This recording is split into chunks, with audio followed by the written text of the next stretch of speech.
What up, what up, world? You already know what time it is. It's your boy Matt Mr. Dogs with the most never need to brag no boast. All we ever did was give a toast to the real folks who done paved the way and the real way for us players to play. I parlay this great game that we got for y'all today and forever going into the new year. Salute to the real ones and keep it real and don't feel nothing. And I got my right hand with me as usual. WR in the building. Yeah. What up? What up? What up? Salute, player. Yo, man. What's happening? Oh, man. New Year's coming in. We got about a half an hour and change before it's 2026. Yeah, baby. Jeez. Time for We about something new. Some we of that about to new. Even though every day is a new day, we're still 26. gonna take the energy and run with it. You know what I mean? Yeah, man. We on the other side of the decade, you know? Yup. You know what I'm saying? Officially, right? Jeez. Yeah, so I gotta be ready for the 2030s and all and onward, you know. This is a Listen. new time we're living in. AI is taking over. Yo, all kind of craziness. The world went ablaze. And you look at things, you're like, damn, how could so much shit happen in 1 year? Right. But a lot could happen in 1 year. No, real life. You know Real what I'm life, saying? man. That's why I had to look back and say, you know what? I want to make a show about the 10 most impactful moments of 2025 Yep. It's and well needed recap for sure. everything that went down. You know what I'm saying? You know, I could have been talking about some other shit, but I was like, no, let me do a show on that because the world's moving so fast and it's like We don't even realize it. every day is something new, you know? Yeah. Yeah. We live in an accelerated information age, you know? Nah, big facts. So pretty soon they're gonna have shit just everything at your fingertips, you know, whatever you desire. Yeah, Just it's right. It's pretty much push a right button. there. It's Yeah, pretty much right there. So exactly, you know. just gonna fine tune it and we're here. We're here now. Yep, yep. So what I want to show y'all is we're gonna do the 10 most impactful moments of 2025 recap. We're gonna break it down to y'all from the 10 from the least to the most, you know what I'm saying? Mm. And tell us what y'all feel about it, you know what I'm saying? Because in this new year, we're gonna talk about all types of topics on the Oh, macro we're gonna level. talk about it for sure. We ain't just talking about some regular bullshit. My man WI gonna be back just now. We gonna give y'all the real spill.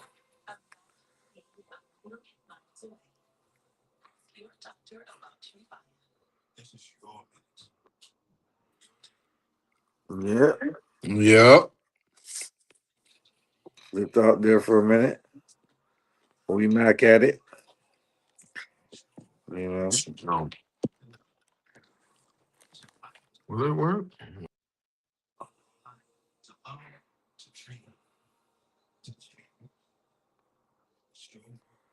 I'm trying to take my brother. I'm trying to get my brother down. You gotta hit that link again, Playboy. Well, yeah, man. 30 minutes left until countdown. It's gonna be a great year. You know what I'm saying? Shout out to everybody out there doing their thug thistle. Keep it real to the bone whistle and the chrome whistle. All right, we back at it. My fault. Yeah, man. So what we gonna start with? We gonna start with the 10th most impactful thing. Moments and events. Yep, 2025, yep. 2025. And the 10th one is gonna be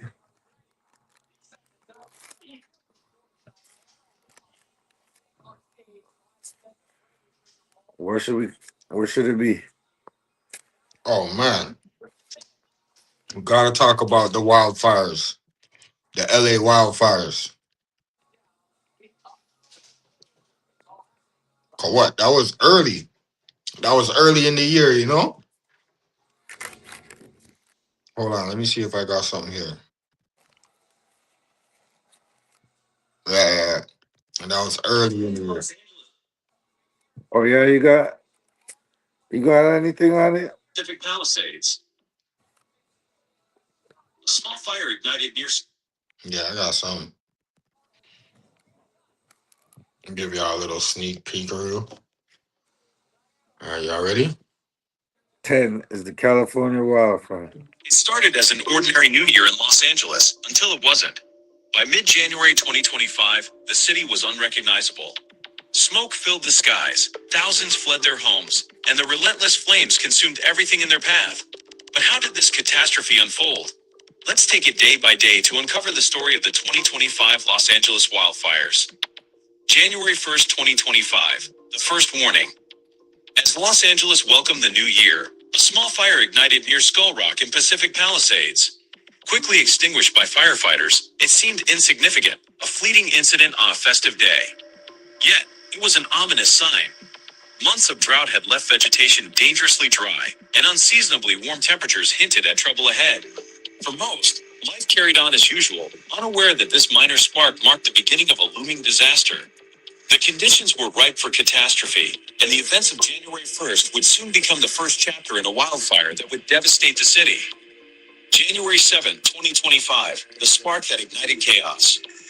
A dry, windy morning in Pacific Palisades turned catastrophic when a spark ignited brittle vegetation near the Skull Rock hiking trail.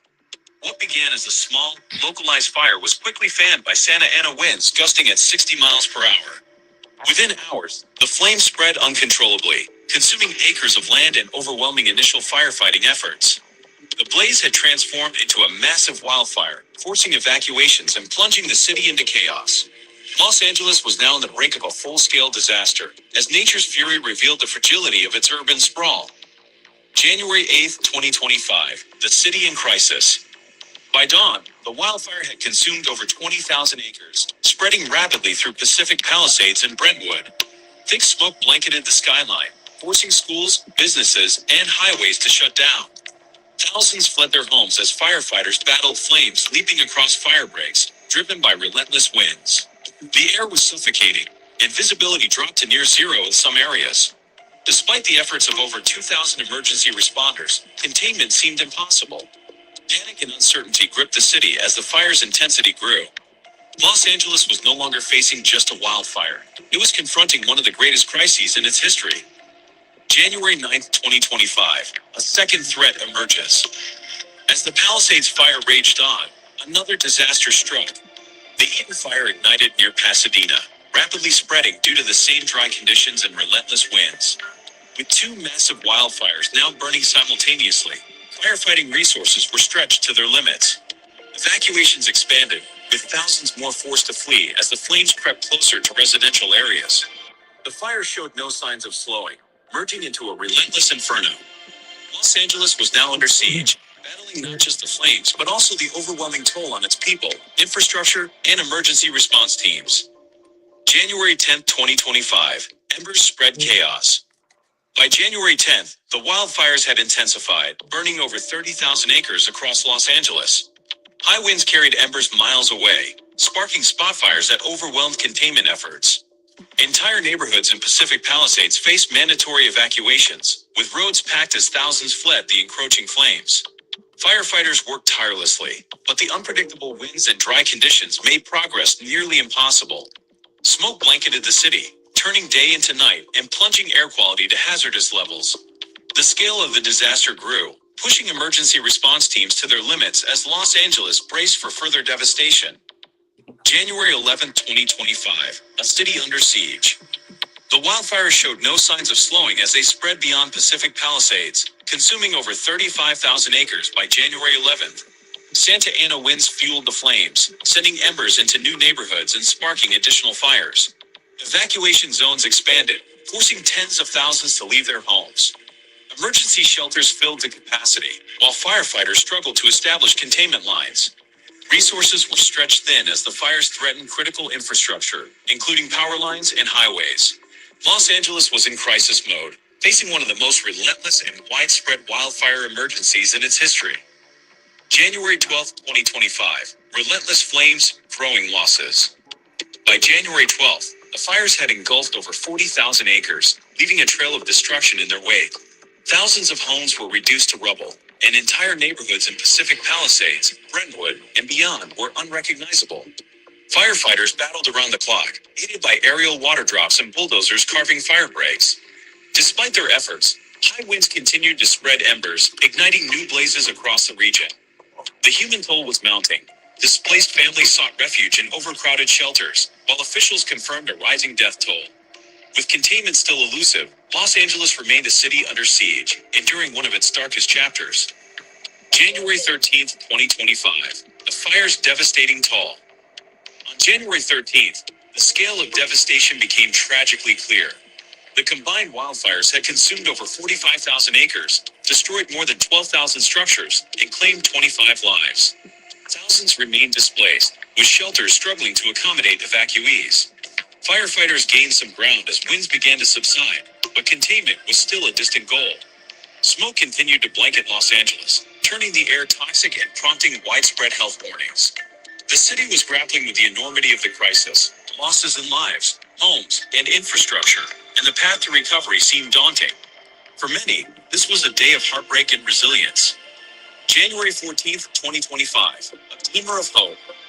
After days of relentless destruction, a shift in weather provided a small glimmer of hope. Winds began to weaken, giving firefighters a crucial window to establish stronger containment lines. While flames continued to burn across over 46,000 acres, the reduced wind speed slowed the spread, allowing emergency crews to make progress. Evacuation zones remained in place as teams worked tirelessly to extinguish hotspots and protect vulnerable areas. Amid the ongoing crisis, stories of bravery and resilience emerged, neighbors helping neighbors and communities rallying to support those displaced. Though the battle was far from over, Los Angeles began to see the first signs of recovery. January 15th, 2025, turning the tide.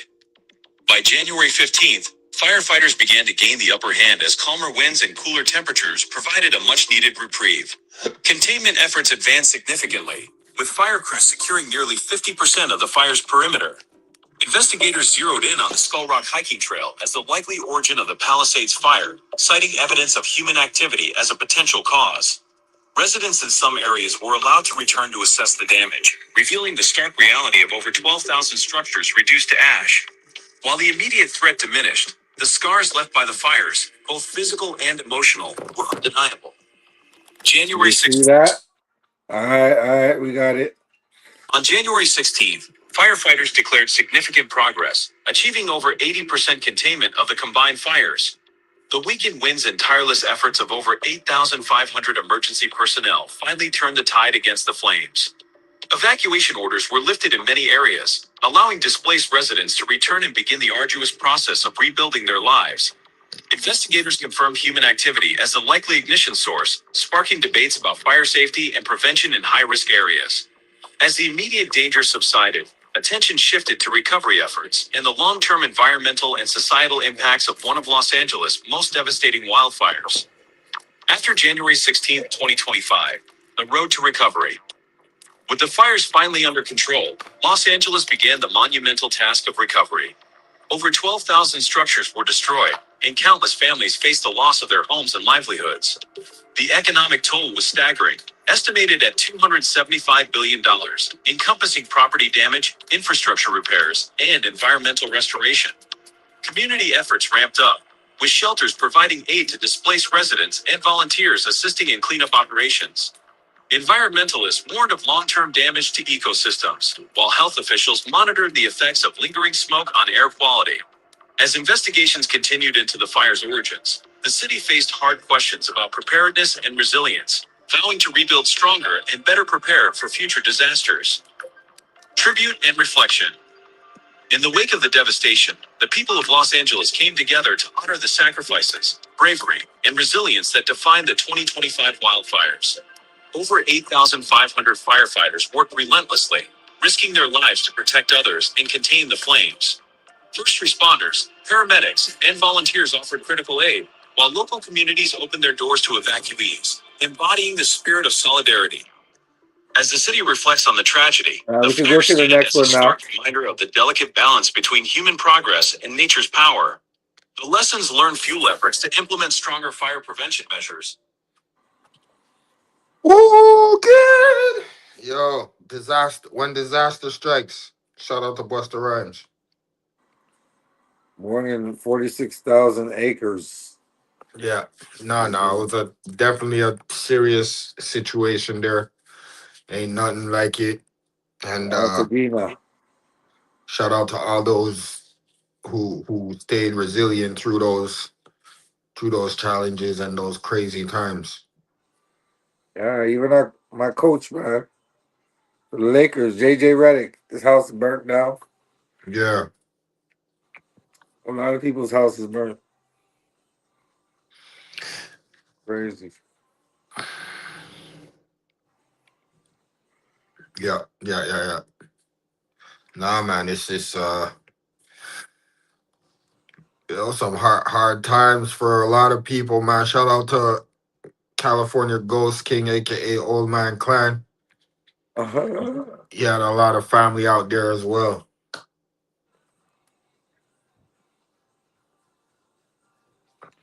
I'm number 9. Well, you want to say anything else about the wildfires? No, I no. think, what do you think caused it?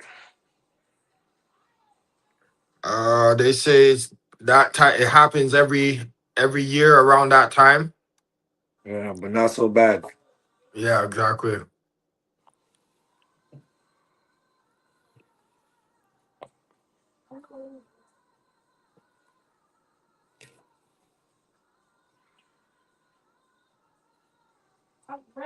Yeah, I guess so.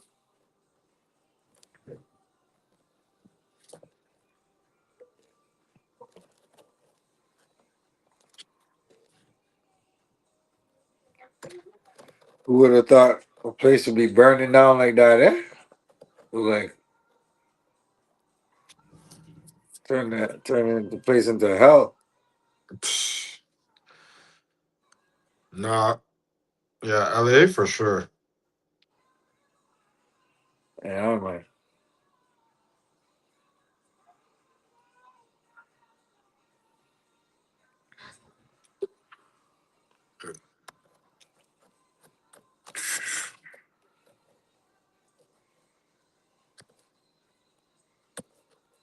yeah, man.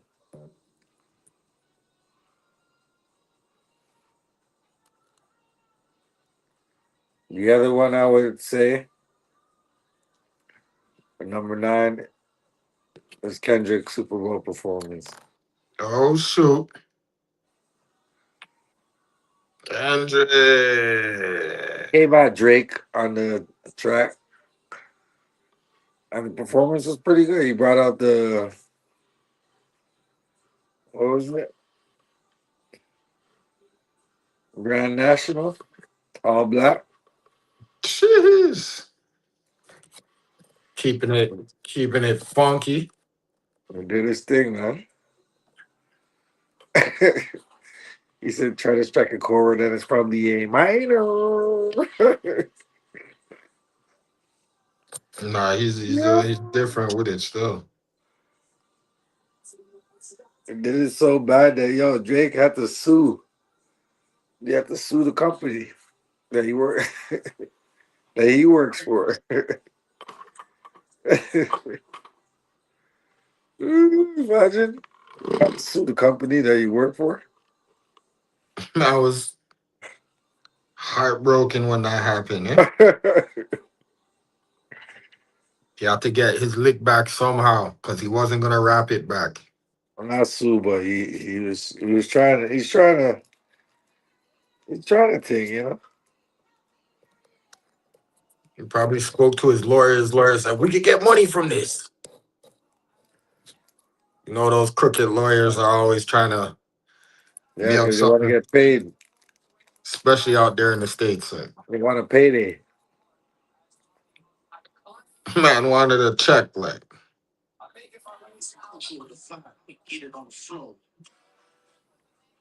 so what do you say? You want to watch the performance? Let's check it out.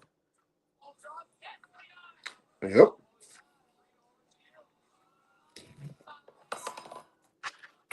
What's his name? Kendrick Lamar. Super Yep. Bowl performance. You know they love the sue us. Bugged out. Yeah, that's all. Bugged out. Oh, maybe I think about 15 minutes until the countdown. say, ladies, do me this sorry. Oh, you done lost your damn mind. This was nice. Oh, you almost there. Don't mess this. Oh no. It's a cultural divide. I'm gonna get it on the floor. You really about to do it? 40 acres in the mule. This is bigger than the music. You really about to do it? Yeah, they tried to break the game, but you can't fake influence. You know it like that. Hey, I'm tripping, I'm sliding, I'm riding through the back like I said, wanna beat, any rip, he a beat, though, man, damn, trying to timberlands, tell him breathe. Let them boys till across they walk around like this. Yo, trying to see Compton in the street in Haiti, drop them on any mom. I mean, it's too many options. Put the trash on his body, I'm John Stockton. With the guy watching. Sometimes you gotta pop out the show. Certified rookie man, I'm the one that up the score. Walk it down the whole time I know he got some hoe. It's pretty different. Say Drake, I hate you like I'm young. You better not ever go to sell back one. See any, they talk to him and they in love. Just make sure you hide your little sister from them. They tell me Chuck the only one that you throw hand-me-downs. Party get the party player with his nose down. Got a real case, why is he around? Certified, never boy certified. I'm on tough. I'm gonna do my stuff. Right show down like a ain't you tired? Trying to strike a chord and it's probably a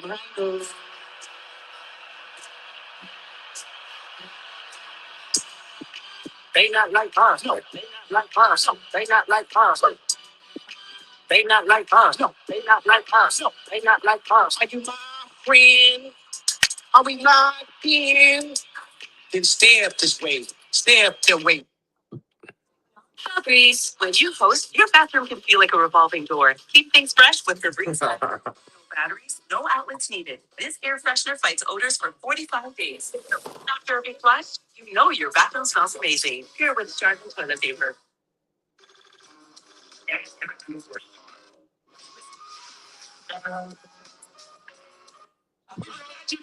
You already suffered defeat. You can't. Long story short, Kendrick Lamar did his thing, man. He did his thing. He had a nice little performance. He had Samuel L. Jackson come out and talk. It was crazy. It was pretty crazy. Shout out to Kendrick, man. He killed it. He killed it. He did his thing. Shout out to Drake too. You already know Drake's hometown hero. But honestly speaking, Kendrick got him on that one. He did. He did. He did. He did. He did. But that's how it is sometimes, man. You win some, you lose some. But you live. You live to fight another day. You know. You know. That's how it goes, man. That's how it goes.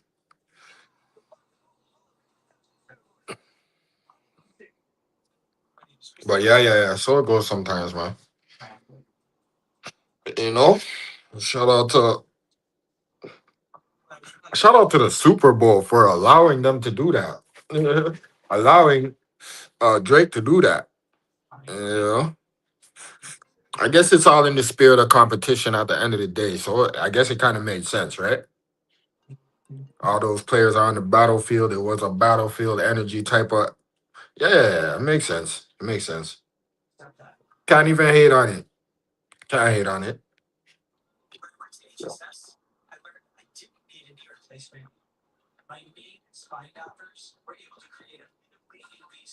Ah, yeah, man. The countdown must go on. But you know what? I will say this though. Let me just say this.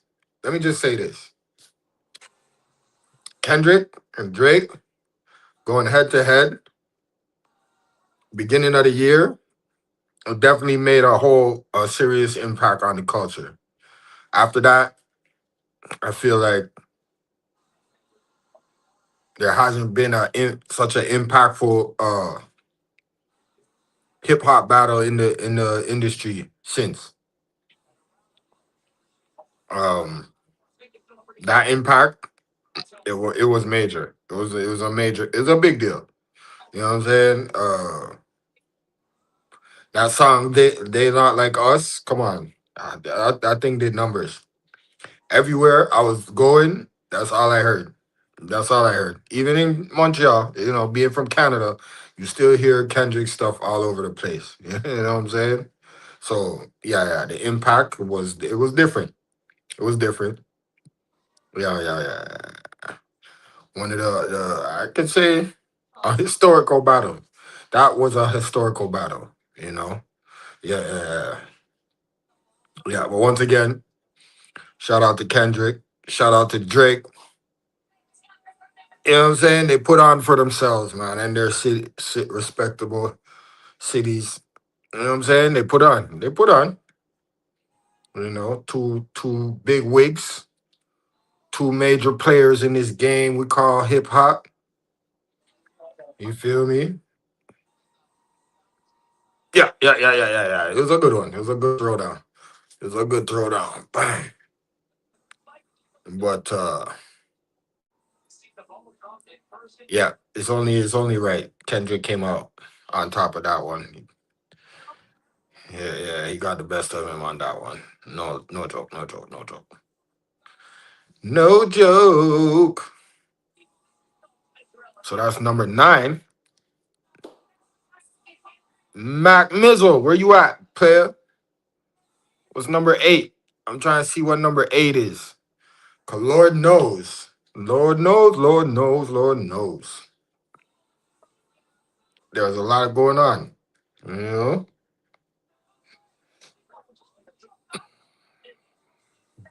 You know what I'm saying? Speaking of Lord knows, Tory Lanez, Meek Mills, these guys probably had a lot of things happening.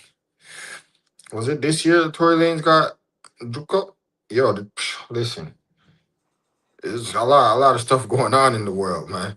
2025, it went by quick, went by like this, My bad, Joe. My bad, Joe. blink of an eye, but there's a lot going on, you know what I'm saying? I had to get the kiddos a little something real quick.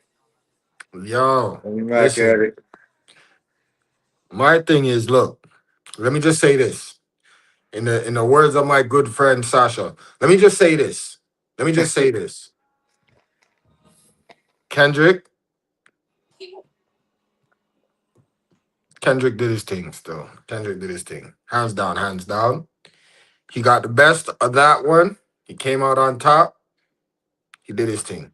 You You know? don't think, you don't think Drizzy came out with a formidable song?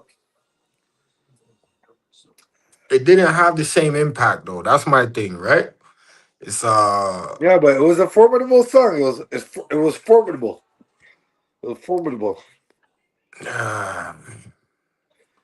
He was a formidable opponent. He wasn't no slouch because that family matters. What was it?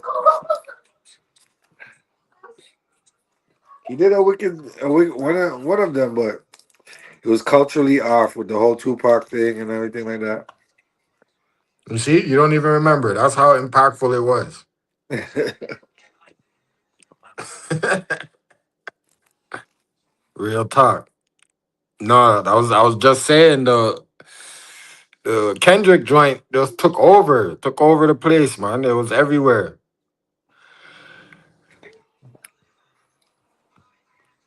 And the fact that he got to do it on the Super Bowl, which is like one of the biggest platforms in the world.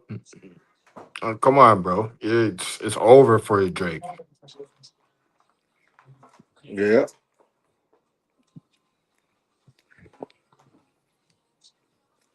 But again, shout out to both of them. Shout out to both of them brothers.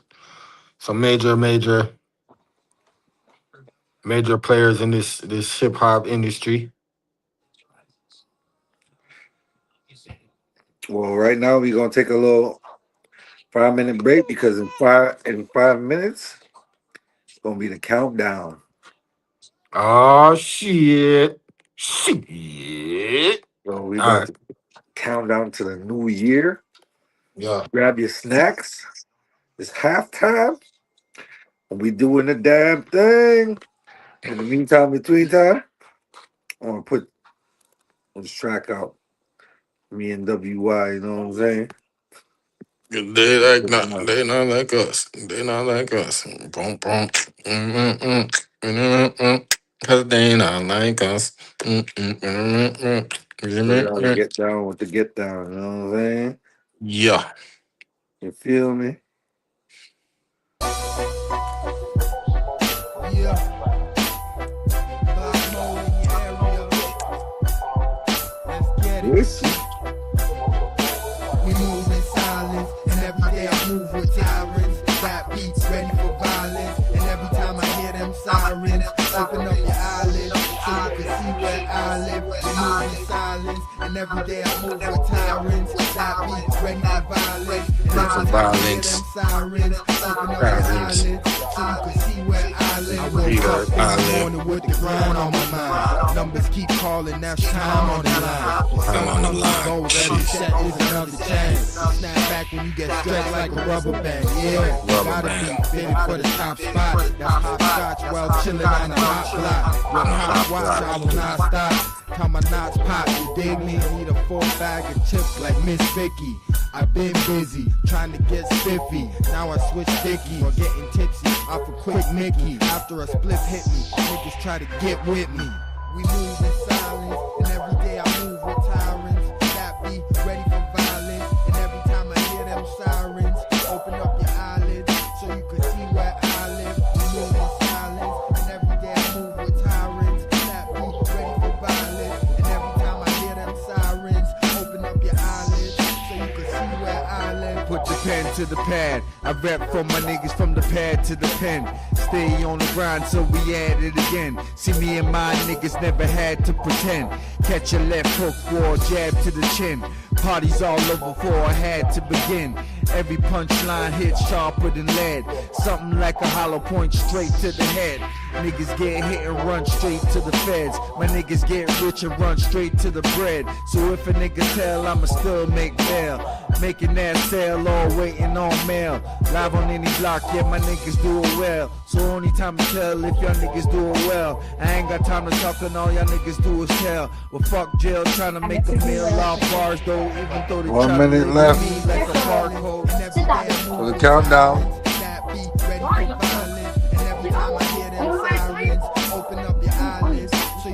I'm here with the fam. Fam jam.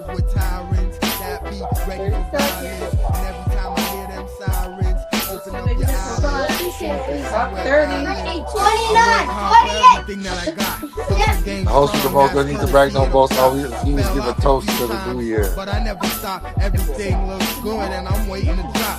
I got a crew of heads that stays on the shoulders. 10 seconds. Like soldiers. Where days get hotter and nights get colder. And your life is shorter. This is why the young niggas picking up dust. Just make sure you run with a cool nigga. Something like a band-aid the way I'm blue. There's no room to discuss. Just a whole lot of rules to discuss. Fire. The beats go fly, but they know they can't try 'cause become a modern day tyrant. Never.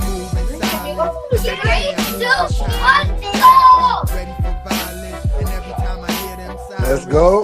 Let's go. 2026. We in the mix. Me and my 20 kids. Here you go.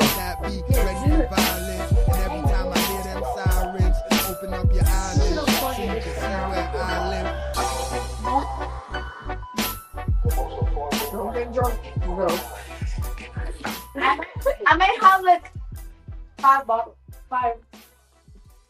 drinks of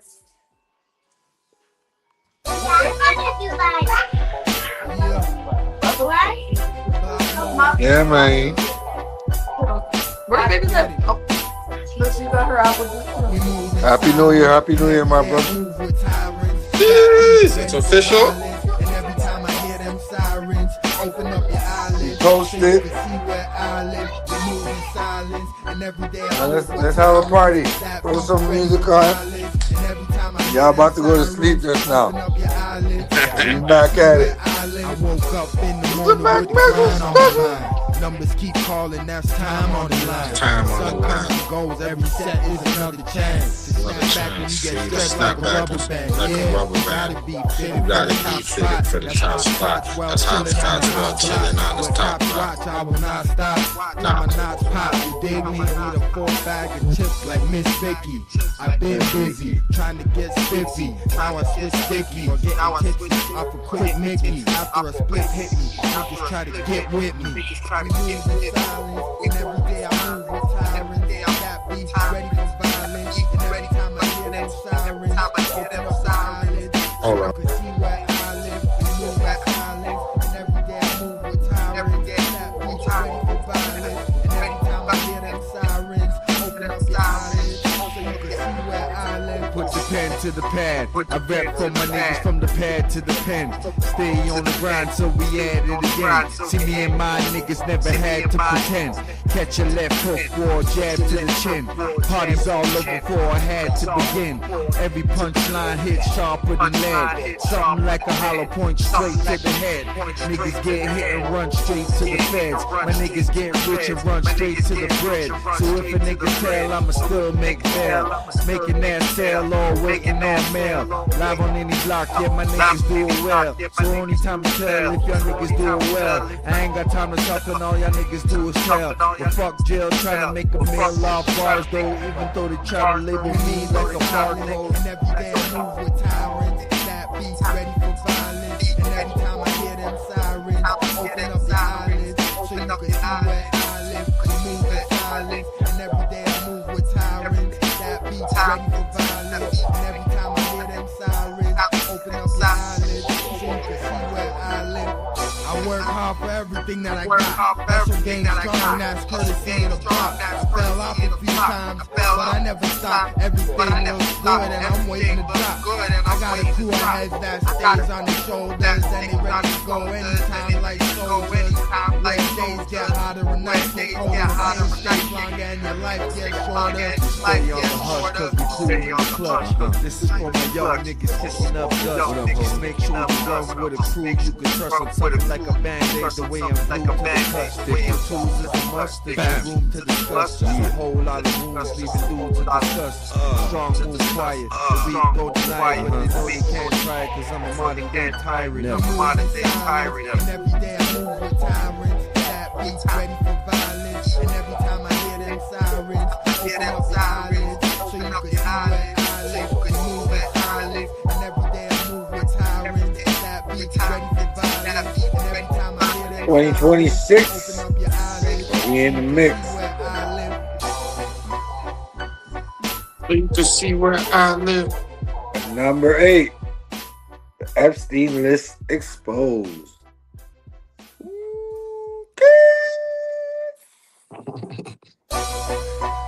Now, they've been doing this Epstein list shit for a while now, right? We move in silence, and every day I move with tyrants. That beat ready for violence, and every time I hear them sirens, open up your eyelids so you can see where I live. We move in silence, and every day I move with tyrants. That beat ready for violence. Yeah, that's moving silence. Yeah, Yours truly and WI. You know what I'm saying? We got some other tracks more more stuff to cook up for sure. to put down like that in the real way. I can't hear you though. Okay, hold on, I'm coming back.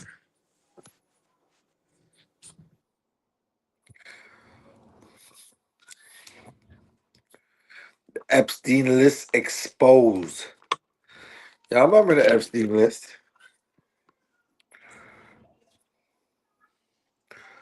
You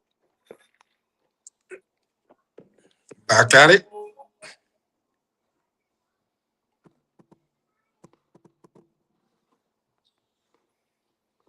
Yeah, yeah. The Epstein list exposed. Exposed. Can you hear me now? Can you hear me now?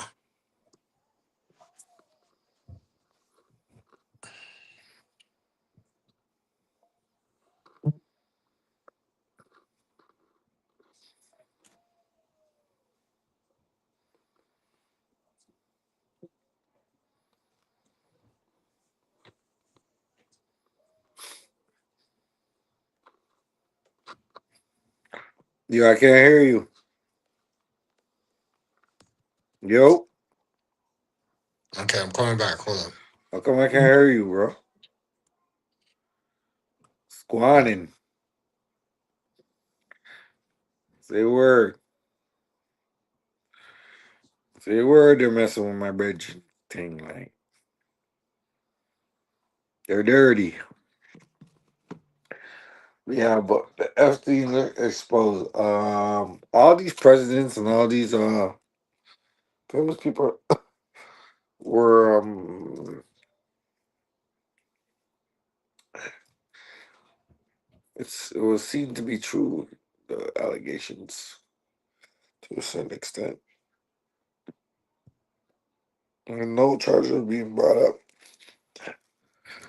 No situations are being rehashed. So, yo, Yes, sir. Can you hear me now? perfect. Now the Epstein list has been exposed. Do you hear of any arrests or any indictments or anything like that Ah, for these people? exactly. So what's going on here? How come Puff Daddy is the ultimate sexual deviant of all these people?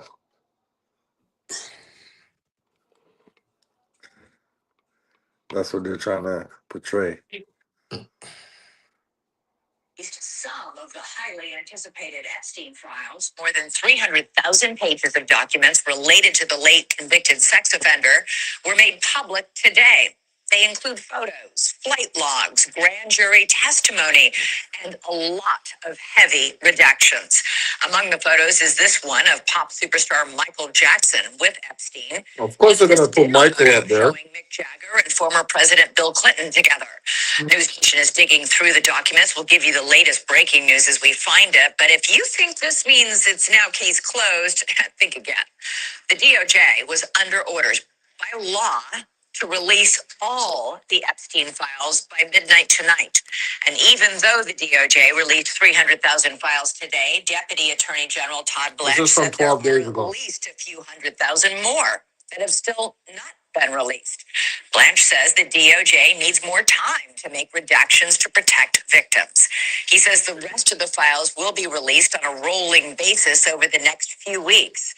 Some lawmakers say that violates the law that was signed by President Trump 30 days ago. So now some top Democrats, including Senator Chuck Schumer, are threatening serious legal consequences.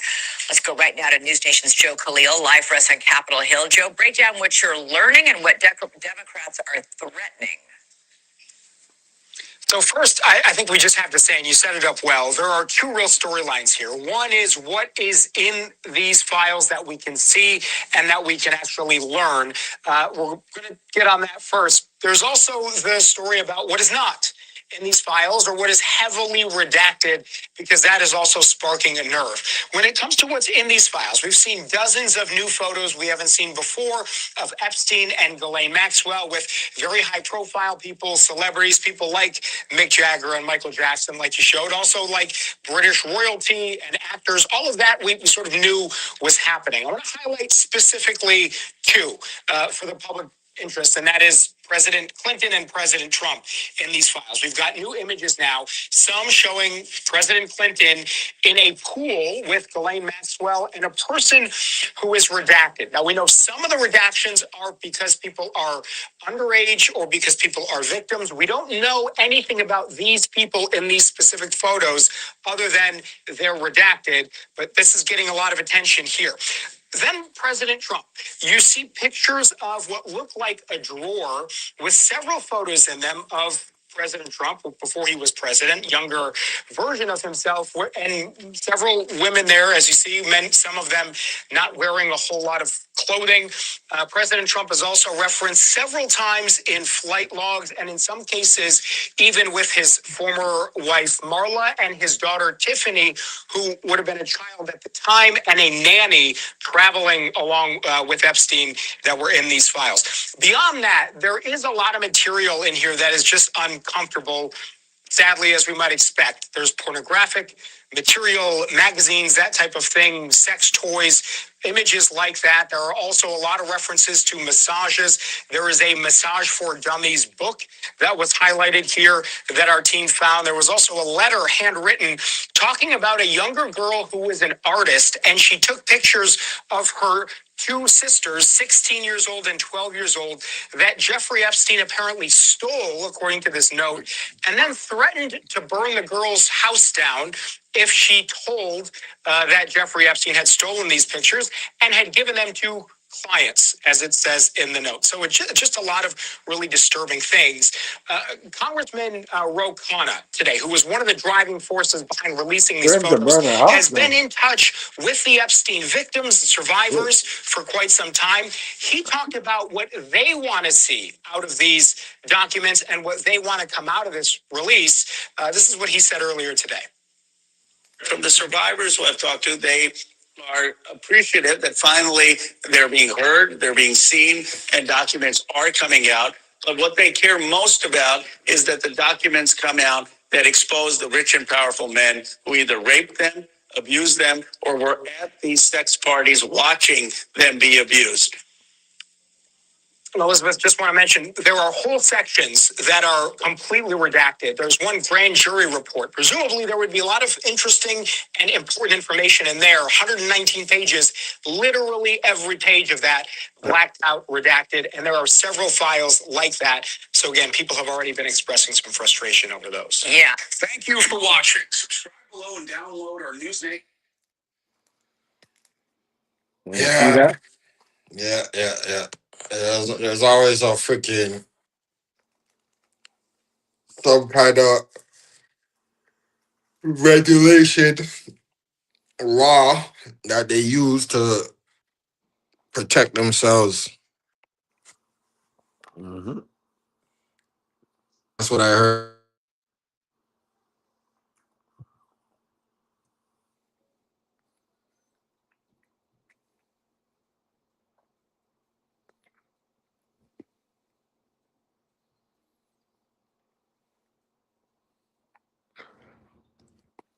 Well, you're in the background. Well, they put you in the background. I'm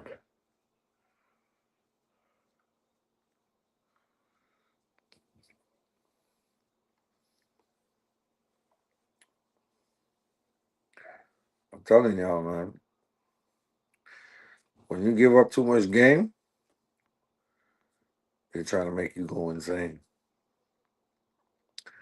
Here at the Matt Mizzle Show, we gonna keep it thorough in the barrel. We ain't gonna waste no time. At number 7, But we don't want to talk about too much of this Epstein shit. They be hating. They be hating like if you wanted to shut down your show, the whole nine. Well, I got that. What I do to y'all?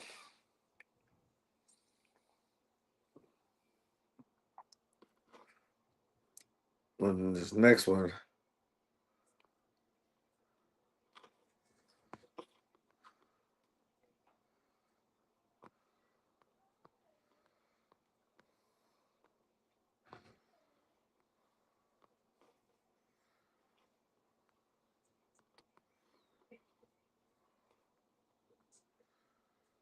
where is WY?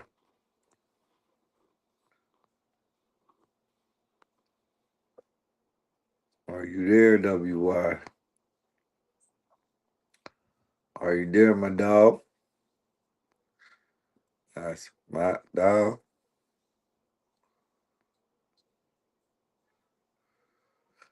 Canelo beat Crawford, then retires? Why wouldn't they give him his $100 million purse like he wants? I don't get it.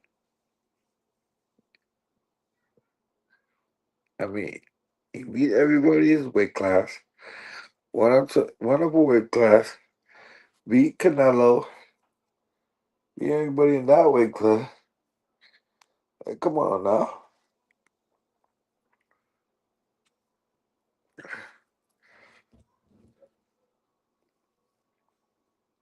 They say because he only got 36 fights.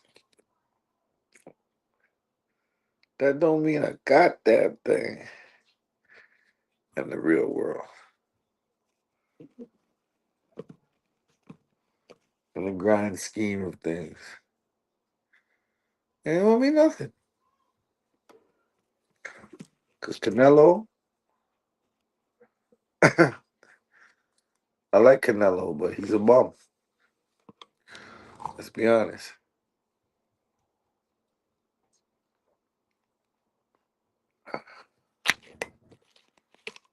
We all knew that Crawford was going to hand it to him.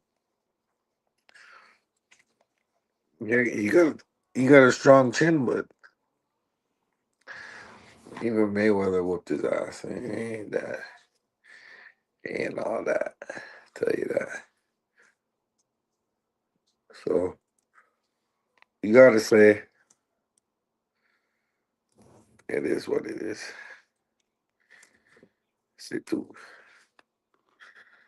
You know what I'm saying?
But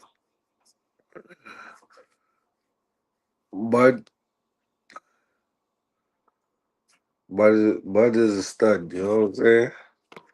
He's a man's man. He's like, I don't need to prove that I'm the best no more. I've been fighting since I was 16. And y'all don't want to give me $100 million contract? Well, I'm out. I can do other stuff. You know what I'm saying? Now, what he can do is be exclusive and then come out with the YouTuber fight checks. You know what I'm saying? Like that Jake Paul shit. Fight people Regular people, whoever you can fight.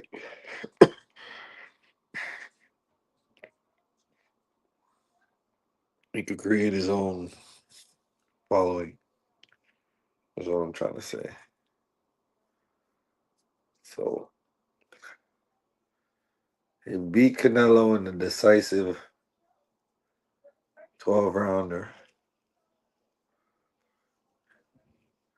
He was winning through most of the rounds. It was a masterful performance of educated fists.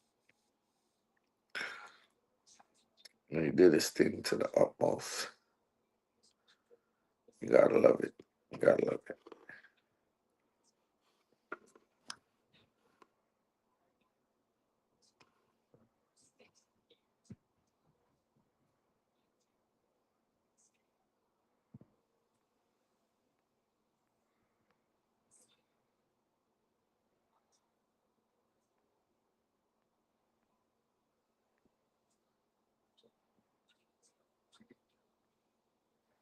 Now, number 6 is a crazy one. And y'all know I'm off with the crazy shit. All right. Yep. Yep. Can you hear me? Yeah, man. Okay, bless. You hear me? Yep, yep. Yeah, let me see something. Yep. Yep.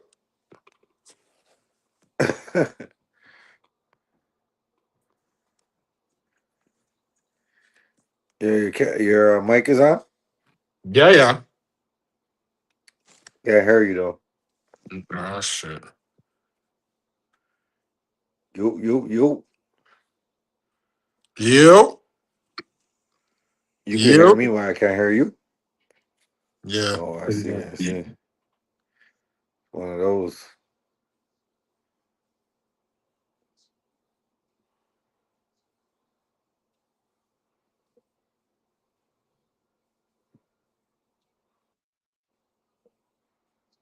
Yeah, that sounds like it's it. Yep. Yep. Still can't hear me? Nope. Nothing. So what? You think we did too much deep dives? Ah, you see? Could be that still. They're like, yo, we gotta shut this one off. Hold up. Hold up. Let me do something. Hold on. Let me do something. Let me do something. Something here.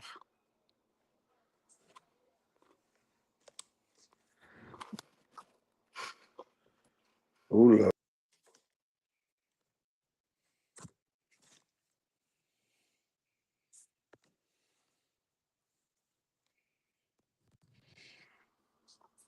Yo. Yo. You hear me?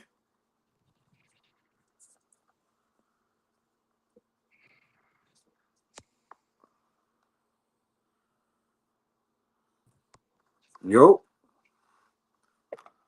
I hear you. I think I hear you.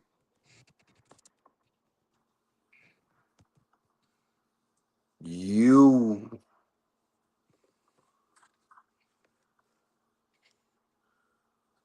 Damn.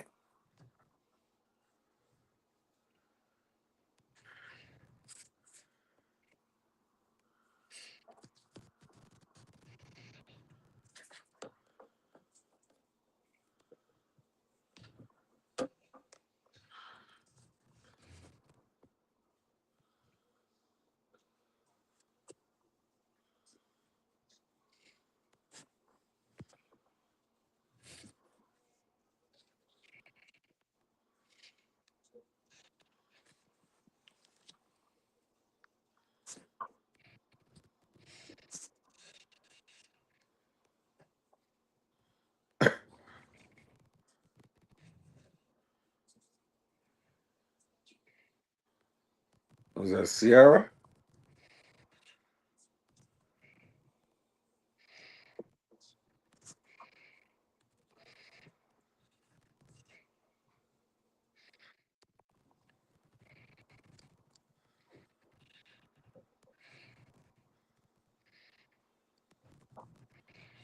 Sierra got a little booty on her now, eh?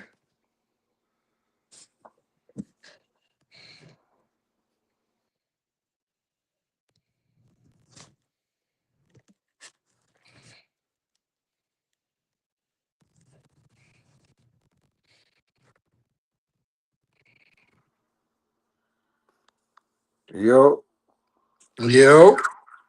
yo, you hear me? Yeah, yeah. All right, so let's finish this up, man. I did the number 7. They tried to knock us out the box, but We back? We back like we never left? yeah, they tried to knock us out the box, man. Well, they can't do that to us, man. We won't let them, man. Jeez.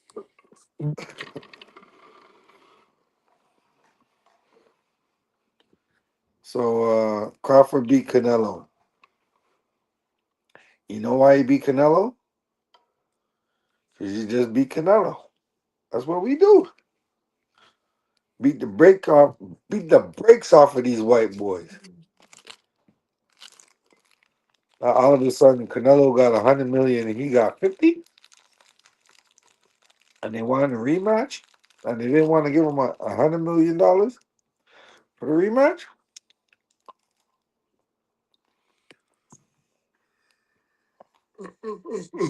Nah, That's why that's he. foul. That's foul play right there. That's why he retired.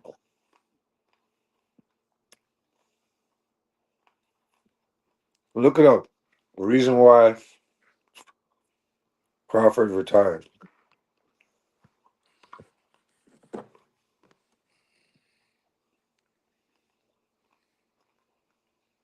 I bet you that shows up.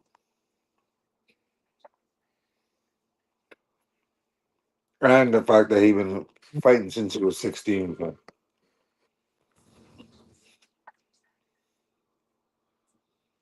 Was like a good 20 years in the game. 16 or 13. One of them ages.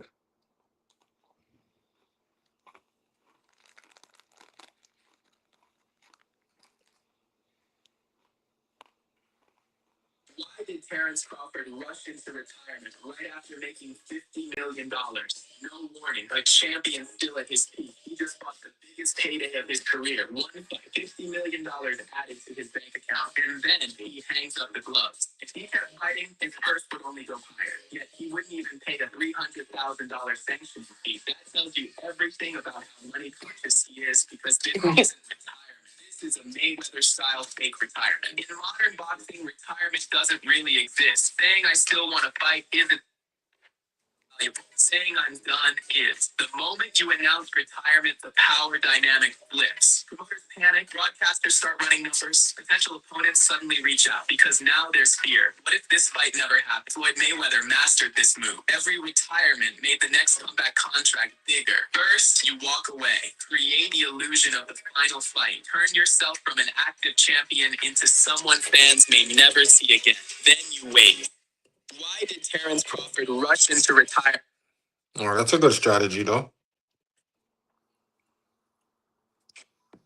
Why did Terrence? But he deserves it. They say less is more, right? So you said y'all are not getting So why does he have to stoop to Mayweather's levels? He because can't do it. it's a strategic move. If they're not gonna play fair, he has to, you know. Yeah, that's true. But at the same time, it's like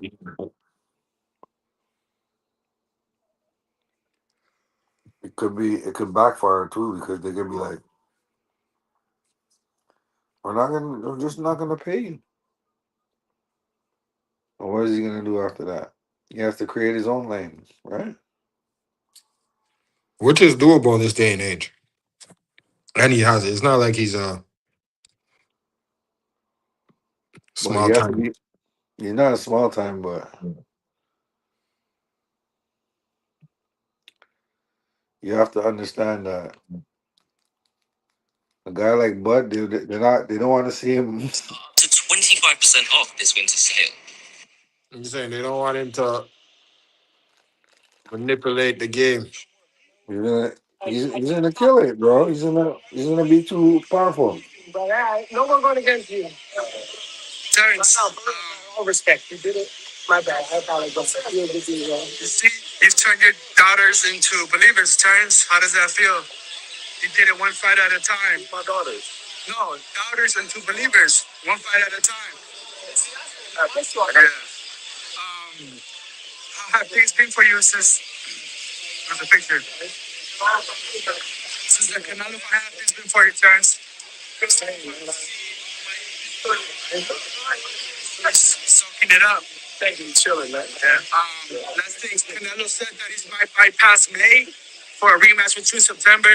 Your thoughts? That's new news to me. Yeah. Would you be open to the rematch?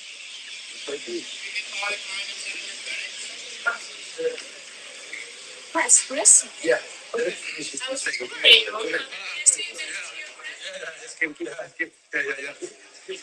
Terrence,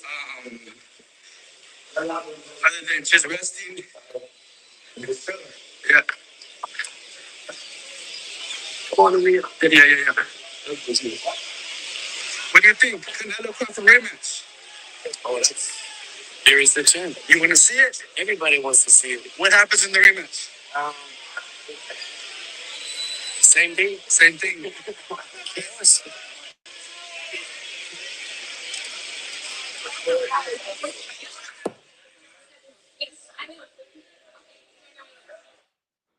So they're trying to set up the next fight.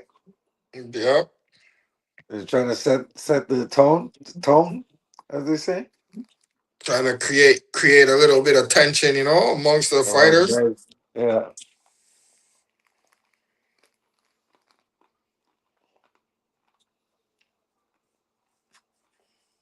It's always good when there's a little bit of bad blood between the fighters.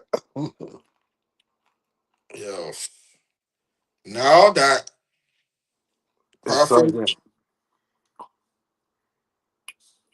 has that over Canelo, it's over with. He can't never fight him again.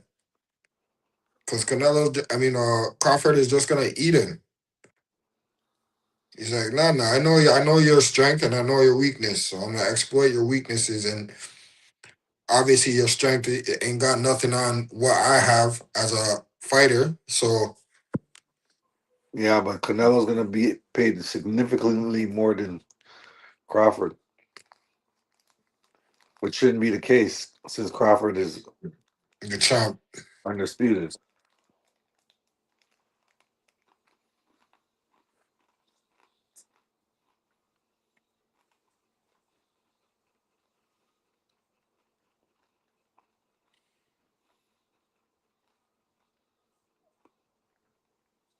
Because they used Canelo's promotions last time, no?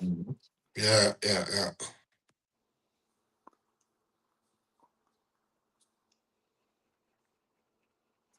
Which you gotta give it to them because they did give him a bag, but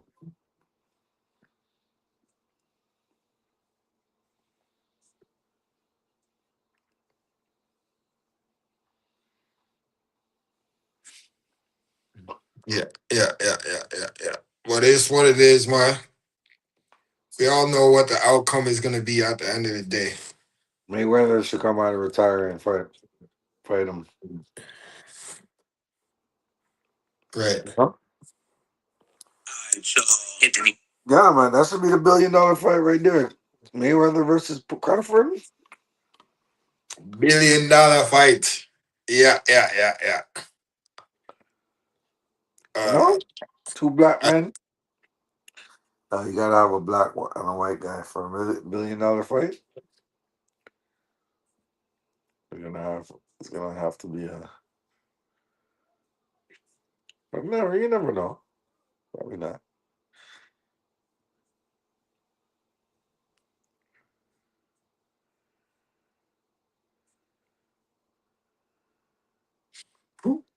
Who? Crawford and Mayweather? Yeah, they don't. Of course, that's $1 billion fight right there for real.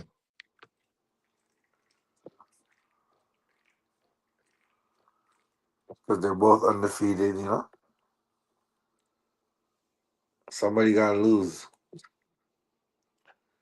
I don't think they'll take that fight. Still, they're both undefeated. Why would they do it?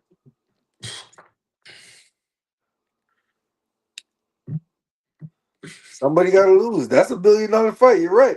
It's $1 billion fight. Somebody gotta lose. Somebody gotta lose. They're both undefeated.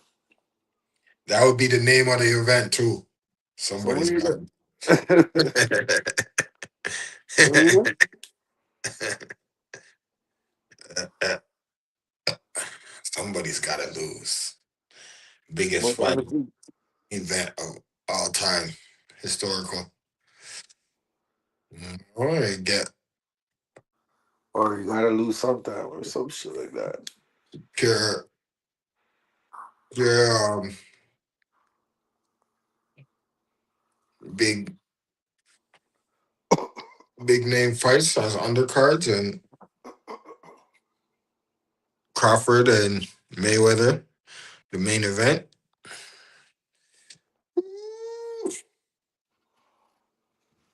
That's crazy, bro. That's the one right there. Even that as an exhibition fight, because they're both retired, right? That as a little exhibition sparring match could be a main event. That's how ill these guys are. They can have a little exhibition sparring match and still be the main event.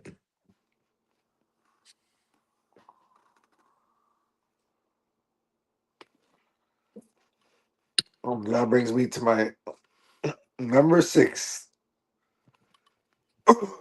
eventful thing. Mm-hmm. Uh, Impactful events. Impactful event. Luigi, that dude Luigi Mangione. Mm-hmm. Uh-oh. And that shot that insurance dude. Yeah. You're sending them all types of donations and shit. that was a that was a different type of hit, bro. You know what I mean? Because a lot of people kind of felt that sentiment.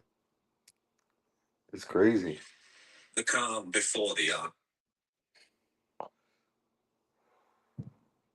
Right.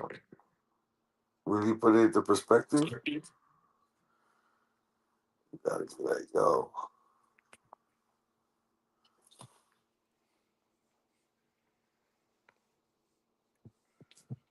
some people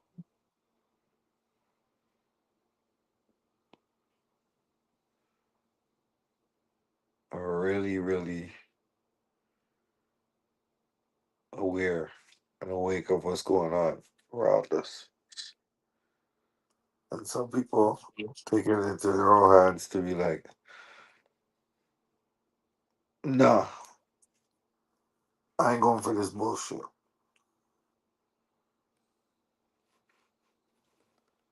And when you see people like that, you know that it's not a game. It's the real deal Holyfield.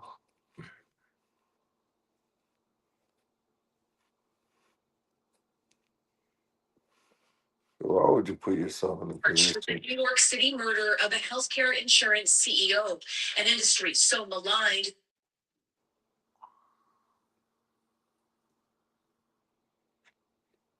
Their days on the run, charged with the New York City murder of a healthcare insurance CEO, an industry so maligned that many Americans are celebrating the shooter as a hero.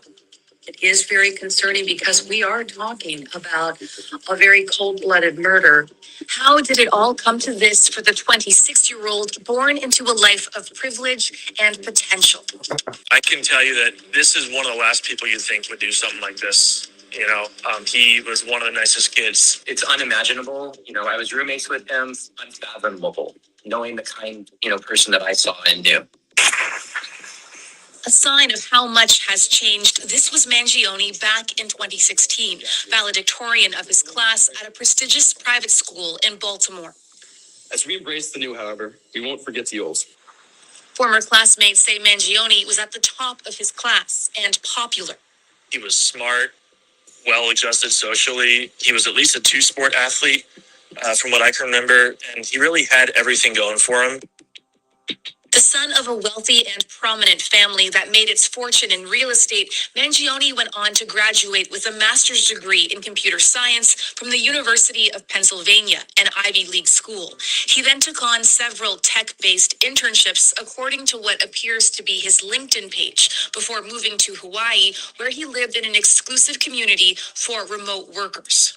We have an interview process because when you throw a bunch of people living together, you need to hopefully make sure they work well. He was excited about getting to know new people, experiencing new culture. But at the same time, Mangione was apparently suffering with serious back issues. This social media page appearing to belong to him, displaying a spinal x-ray. Earlier this year, I checked in with him. He confirmed that he had surgery and he sent me the x-rays. It looked heinous, with just giant screws going into the spine. It's not clear how Mangione's own experience of the healthcare system shaped his views. Friends and family say he cut off contact around 6 months ago, his mother reportedly filing a missing persons report in San Francisco in November. And while Mangione seemed to flaunt a happy life on social media, there were hints of darkness too. In this review of the Unabomber's manifesto, Mangione said the man who terrorized the U.S. for nearly 20 years was rightfully imprisoned, but also hailed the Unabomber as an extreme political revolutionary, writing, "When all other forms of communication fail, violence is necessary to survive." You look for a change in their thinking. So at what point did he start thinking, that committing a crime like this was acceptable? And that's what investigators will be looking for. Did it date back to his college years, or did it start to evolve when he was having the back problems? Mangione was arrested at this Pennsylvania McDonald's 5 days after the shooting, caught on camera eating a hash brown before police swooped in. He was carrying, police say, a 3D printed, untraceable gun and a handwritten manifesto of his own, criticizing United Healthcare, the insurance company run by Brian Thompson, the victim of the attack, reportedly accusing the company of continuing to abuse our country for immense profit because the American public has allowed them to get away with it. Anger at the health insurance industry exploded onto social media after the shooting, turning the alleged gunman to many into a kind of idol. Question number 3. Consider this lookalike contest in New York City just days later. There's a slew of posts online fawning over Mangione's looks, and on his now deleted Instagram page, comments like, "You are a national hero, and when you get free, do it again." We do not kill people in cold blood to resolve policy differences. This killer is being hailed as a hero. Hear me on this. He is no hero. Going into court a day after his arrest, Mangione had an angry, though unclear, message. Along with murder, Mangione is facing a series of other charges, including unlawful possession of a firearm, a life that seemed full of promise, now facing a possible life behind bars.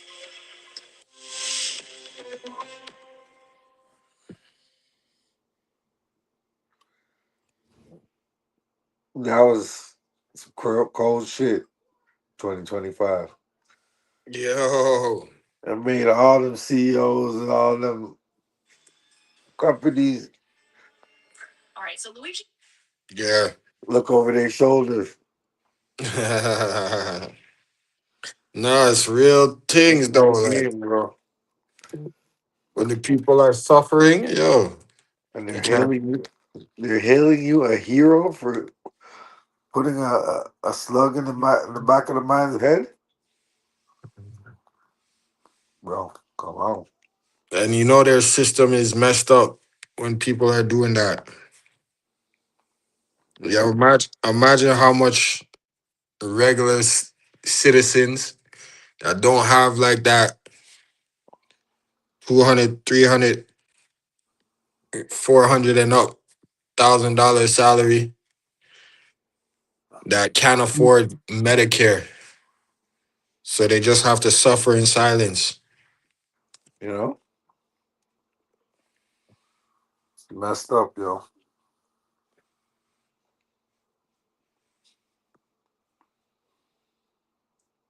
No universal health care.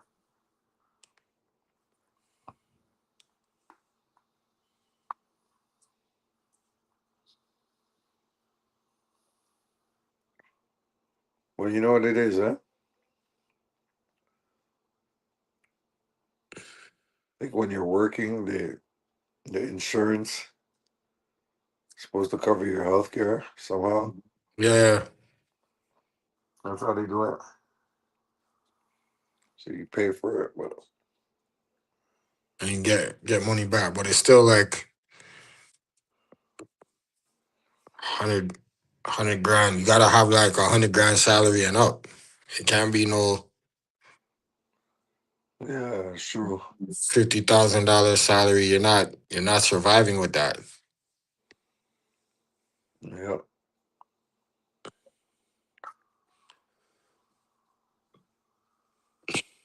absolutely right about that one, bro. Out here we could pull it off just because we have the free Medicare, but without the free Medicare, we would be screwed too.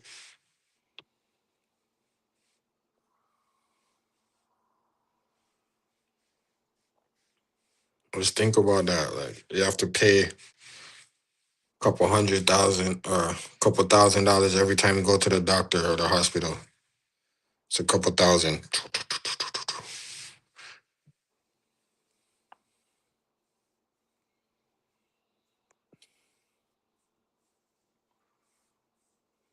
A thousand, eh?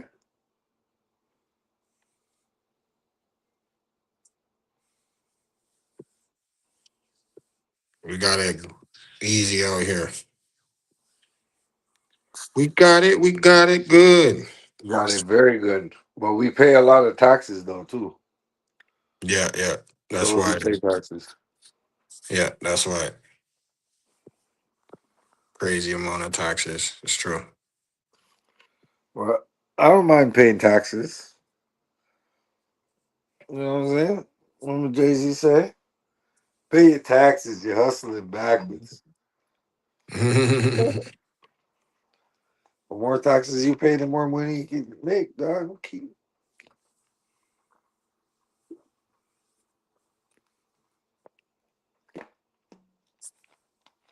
when you get into those brackets where all they do is help you save money. hmm Exactly. You find all the little loopholes that. You end up not paying no taxes. It's Right. all about getting to The that level where your money works for you. You can just sit back and play Monopoly, hmm because the only way you can do that is if you invest properly. Exactly. The right investments, the right risks, the right time. You know what I'm saying? It's just stay 10 toes down with it. not fold. You're But yeah, blessed. yeah, well, you want to be on it? So, so number five would be, what do you think? Number five, it's got to be a sports event. What do you think? Sports. I wasn't thinking sports. I was thinking something more worldly.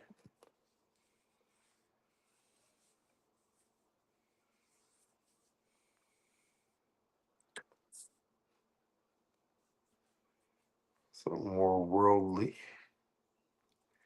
Mm, mm, mm. What you thinking? Mm, mm, mm. So number five,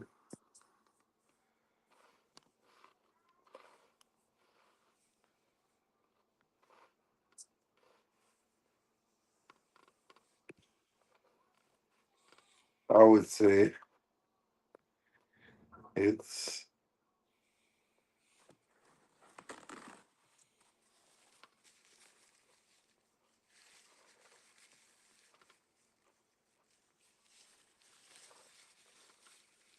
Gen Z, man.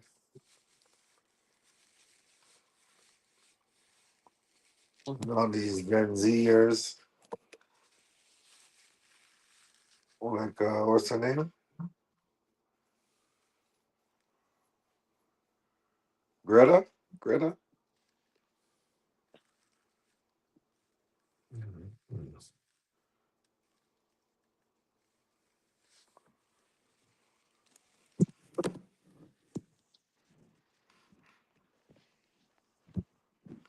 Mass protests against corruption.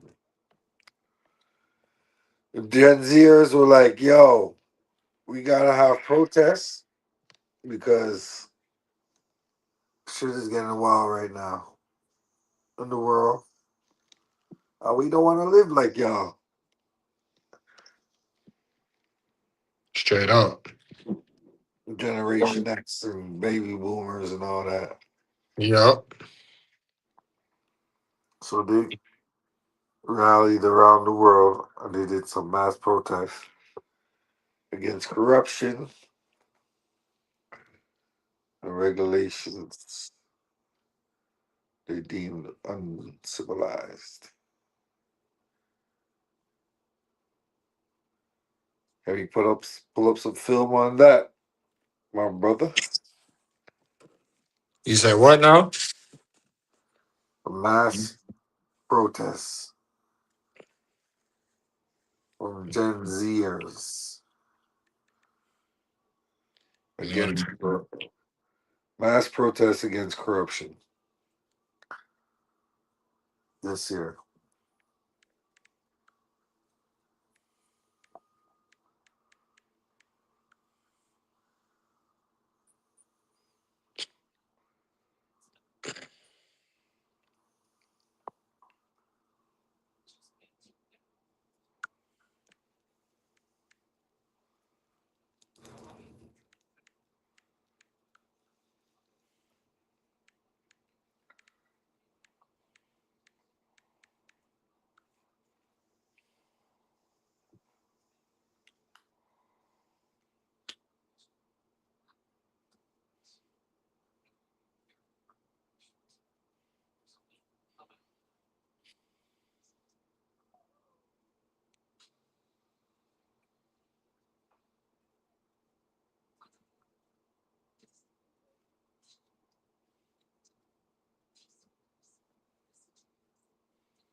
Yup. Yeah, man. Did you find anything? No, not yet. I see there's some stuff in Mexico, Philippines. You put Gen Z? I see a lot of ice.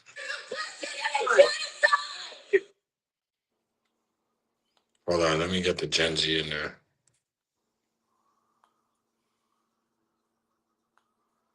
Yeah, you gotta put the Gen Z.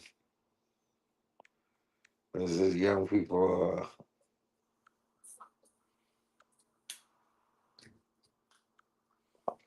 rally, you know?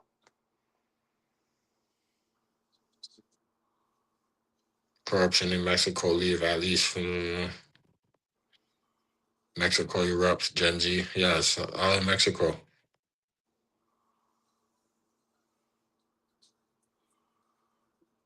Warning to cartel as Gen Z erupts with protests against corruption in Mexico. Thousands join Gen Z protests against crime corruption in Mexico. Gen Okay, Z. yeah. That could be it. Yeah, that's what it is still. I thought it was in the UK too, but I could be wrong.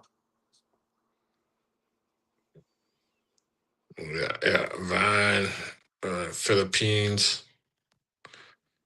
Gen Z protest sweeps across the continent. There you go. Yeah.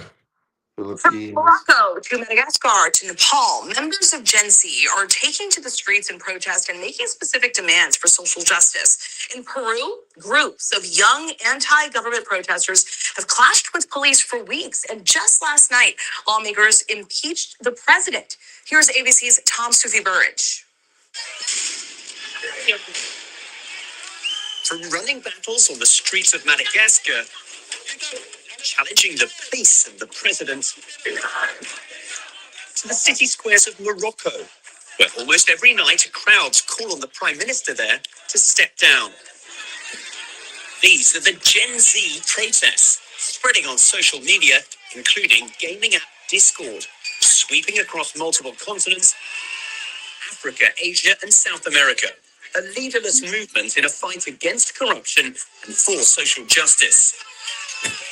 In Peru, protesters taking on the authorities in recent weeks. Late last night, lawmakers impeaching the president over rising crime and accusations of corruption. Members of the Gen Z movement saying young people are being robbed of a brighter future. We deserve to be heard by the authorities, and we deserve to have freedom of speech, and we deserve to live in better conditions. Demos in Nepal last month quickly spiraling Good out for of them, control. though. Good for them. The country's parliament set on fire. Abhishek says he was shot in the Good leg for by that one. police at a protest. I'm 22, and I don't think this is how government should treat us. Grief and anger at the funerals of those shot dead. In the crackdown by authorities, more than 70 protesters were killed, and the Prime Minister of Nepal was forced to resign. His departure galvanizing the Gen Z movement elsewhere. In Morocco, protests triggered after several women died whilst having routine C-sections at one hospital. It was proof for many of the woeful state of the country's healthcare. At a time when Morocco is spending billions of dollars on new stadiums for the 2030 Soccer World Cup. Public hospitals are in such a bad shape that women die out of C-sections, while at the same time, the Moroccan government is building the biggest football stadium in the world. I mean, what is the sense of priorities? Moroccan rapper Tech says her friends have been arrested simply for attending a peaceful protest. Not even animals deserve to be treated that way. So, the authorities need to be held accountable first for sending innocent people to prison facing up to 10 years. Some people are comparing today's protest to the Arab Spring movement in 2011, which overthrew several leaders in North Africa and the Middle East. But one activist says the demands of the Gen Z campaign are more specific. Now it's different. The youth do not have political demands. They have social demands. They want a better healthcare system. They want a better educational system. So they know what they're talking about, but they are specific in their demands. The calls from protesters further south in Madagascar are even more basic: running water and electricity. We have days when we don't have water, when we don't have electricity during 12 hours. And I think that in 2025, it's not normal to live in these conditions.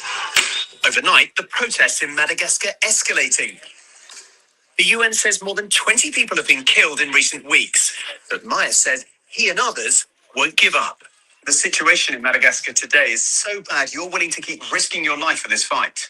Quand on fait la revendication, en fait, on pourrait en mourir, mais c'est mieux de mourir en essayant, en fait, que de rester là sans rien faire. That's crazy. Sufi Burridge for shedding a light on that situation there. Yeah. Yo, the Gen Z generations, yo, they're not playing, eh? They're not trying to take no shorts, bro. They know it's a different time in the world, right? You see how they're moving strategic? Yeah. Just a leaderless protest, dog. They're like, yo, we're going all out. You know what I'm saying? Right. They're just giving each other information. They already know what time it is, bro. You know? They're not being swayed. At all. Why should they? You know?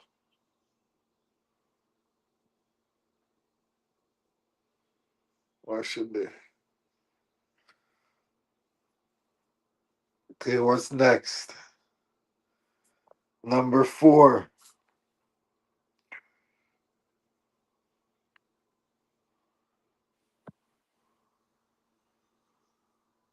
I'm gonna have to go with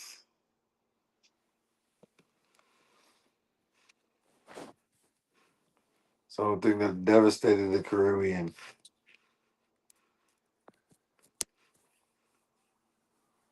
particularly Jamaica. Oh, the storm. The storm. Yeah, bro. Not much people. Uh, uh, uh, uh, uh. Hurricane Melissa.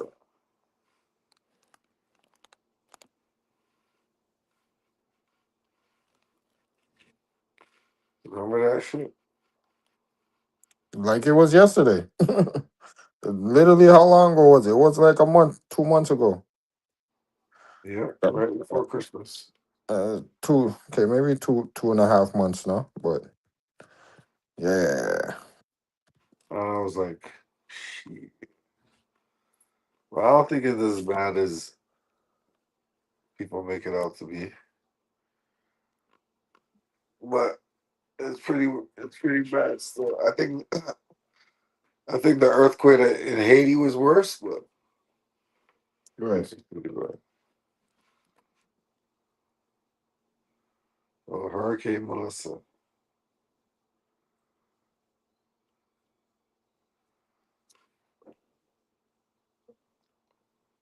You think people are still recovering all now, right? But they said crime's been down 43% in Jamaica ever since. And I'm like, yeah, it's because everything's all messed up.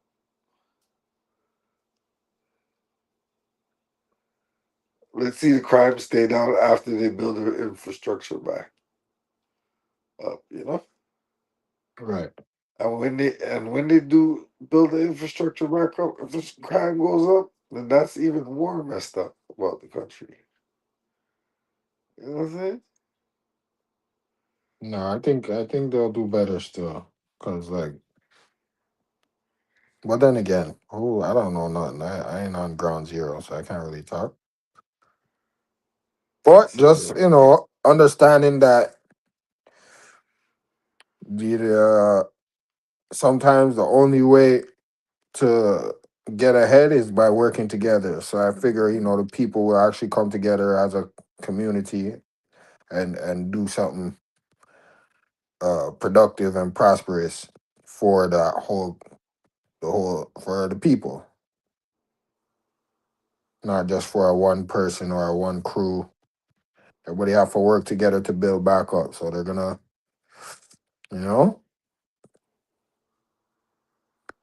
hopefully the mentality. That's what the mentality is what I'm trying to say. Uh,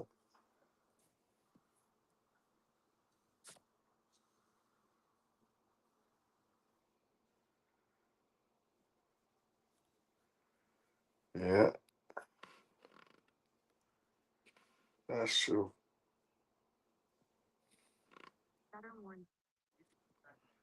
Live Well, in Jamaica. George, the storm is moving out, but you are still experiencing those strong winds. Tom, the winds are still whipping, and they're expected to continue through tonight. You can see just how high some of the surf is getting here. Roads still in the area are going to be impassable. Debris is littering a lot of the roadway, and the damage assessment is only just beginning. Tonight, a devastating direct hit. Melissa slamming into Jamaica as a catastrophic Category 5 hurricane, pummeling the island with 185-mile-an-hour winds and torrential rain. The monster storm unleashing raging floodwaters and life-threatening storm surge, tearing roofs from homes, knocking out power for hundreds of thousands. This was a terrifying scene inside a hospital as Melissa ripped through. Tonight, officials cautioning people to avoid flooded areas where crocodiles may lurk. Kingston may have been spared the worst of Melissa, but we are still experiencing those strong tropical force storm winds. Tom just spoke with the Jamaican Prime Minister. How is it right now in Jamaica? Jamaica has sustained a major impact. The corridor of damage is significant. We have lost hospitals. Certainly, our road infrastructure would have been damaged. Give us an update on the status of search and rescue operations. Have those started, or is it still too dangerous? It's still too dangerous to do search and rescue. Before Melissa's historic landfall, officials had this dire final warning. Don't get against Melissa. It is a bit we can't win. Melissa roared ashore midday in New Hope, the southwestern coast, before slicing across the island to the resorts of Montego Bay. Unfortunately, it's here. It's here. Wind has been pretty gnarly this morning. Officials say some 25,000 tourists are stranded.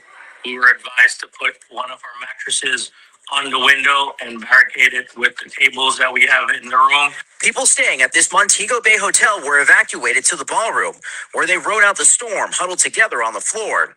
Yeah, the beach is just devastated. Christina and Tony Malchodi were in the grill, celebrating their 10th anniversary. Like many tourists, they scrambled to try and get out before airports closed, but their flight was canceled, leaving them stranded. It was horrific. It was absolutely terrifying. And I think it was more for the fear of not knowing. I've broken down several times just crying. I don't want to end my life here. Melissa tying the record for the strongest Atlantic storm to ever make landfall. This was the reaction from our meteorologist at NBC6 in Miami, getting an update on the storm's unbelievable strength live on air. Oh, Jesus Christ. The storm so dangerous, a Hurricane Hunter flight gathering data had to turn back for the second day in a row. Evacuations are now underway in Cuba, which is bracing for impact next. While here in Jamaica, it could take weeks to fully assess the full scope of Melissa's devastation. George Solis joins us from Kingston tonight. George, we can see that storm surge there rising behind you. The Prime Minister told me it's still too dangerous to send search and rescue operations out. Have they given any indication when they may be able to get aid in and rescue some of those people? Yeah, Tom, Jamaican officials saying they want to assess the nation's airport as soon. Yeah, man. Bottom line is the biggest storm to hit Jamaica in history, right? So Category 5. yep, Category 5. Kind of devastating. You know, I I, know the whole I wish I Caribbean could have community out here some was as well. a lot of people were affected by it still. Yep.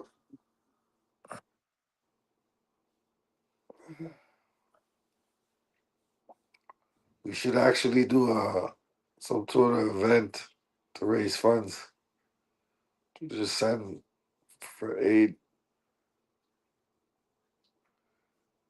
You think people are still messed up out there? Yeah, for sure. For sure. That's gonna take years to repair. Yeah, man. I'd buy like 50 containers and send it out there. Yeah, exactly.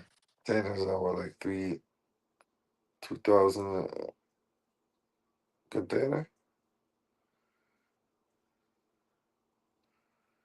But 50 of those bad boys. Send them out to Jamaica one time.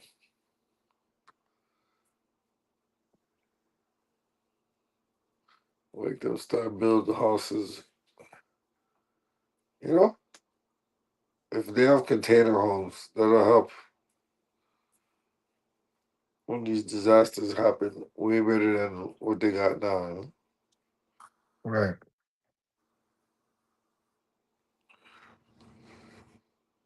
Because concrete and mud and all that just withers everything away. Like,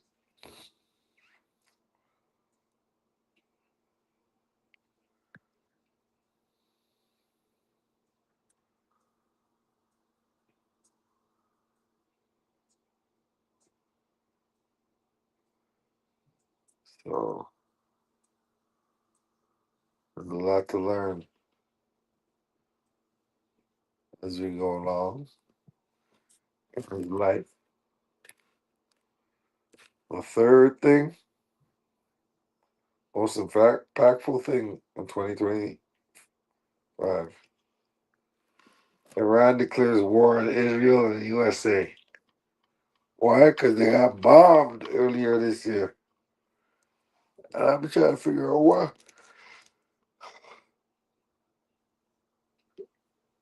And now I know why. They're trying to help Palestine, you know? Yep. But it's like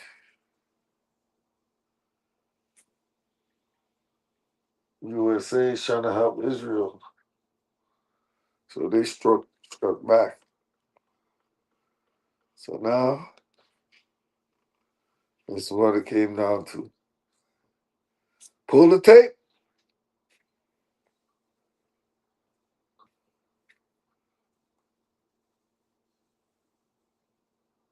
Israel and Palestine, man. It's crazy.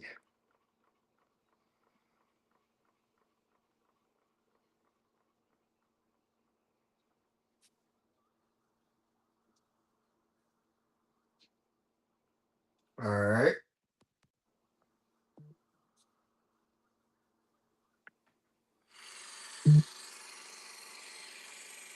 Now listen. Talking about President Trump's foreign policy, and I do want to stick with that topic here as we are now at 9:02 on the East Coast and 6:02 on the West Coast. Take a look at this here as Iran's president saying this weekend that his country is in a full-scale war with the U.S., Israel, and Europe. The remarks by President Masoud Pezeshkian were published on the website of the country's supreme leader, Khamenei. He says, in part, quote, "We are in a full-scale war with the U.S., Israel, and Europe. They don't want our country to remain stable." Now, this was just a portion of this and is a much larger statement that was made.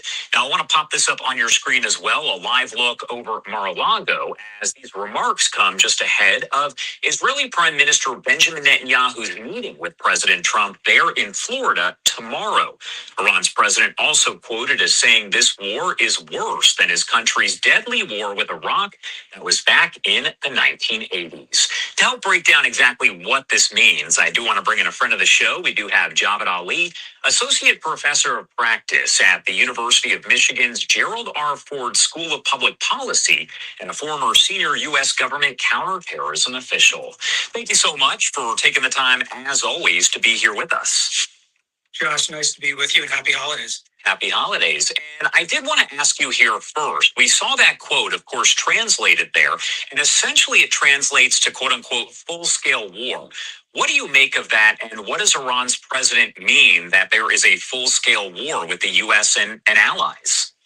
So, Josh, really interesting set of developments with the statement by the Iranian president. And if the translation is accurate, and if the term or the phrase really is full scale war, clearly Iran is not mobilized for that, at least not yet, in terms of going on some kind of offensive campaign against its neighbors in the region, or even Israel a little further field. And certainly Iran cannot touch the United States directly from a quote unquote war perspective. So why make this kind of aggressive and bold comment now?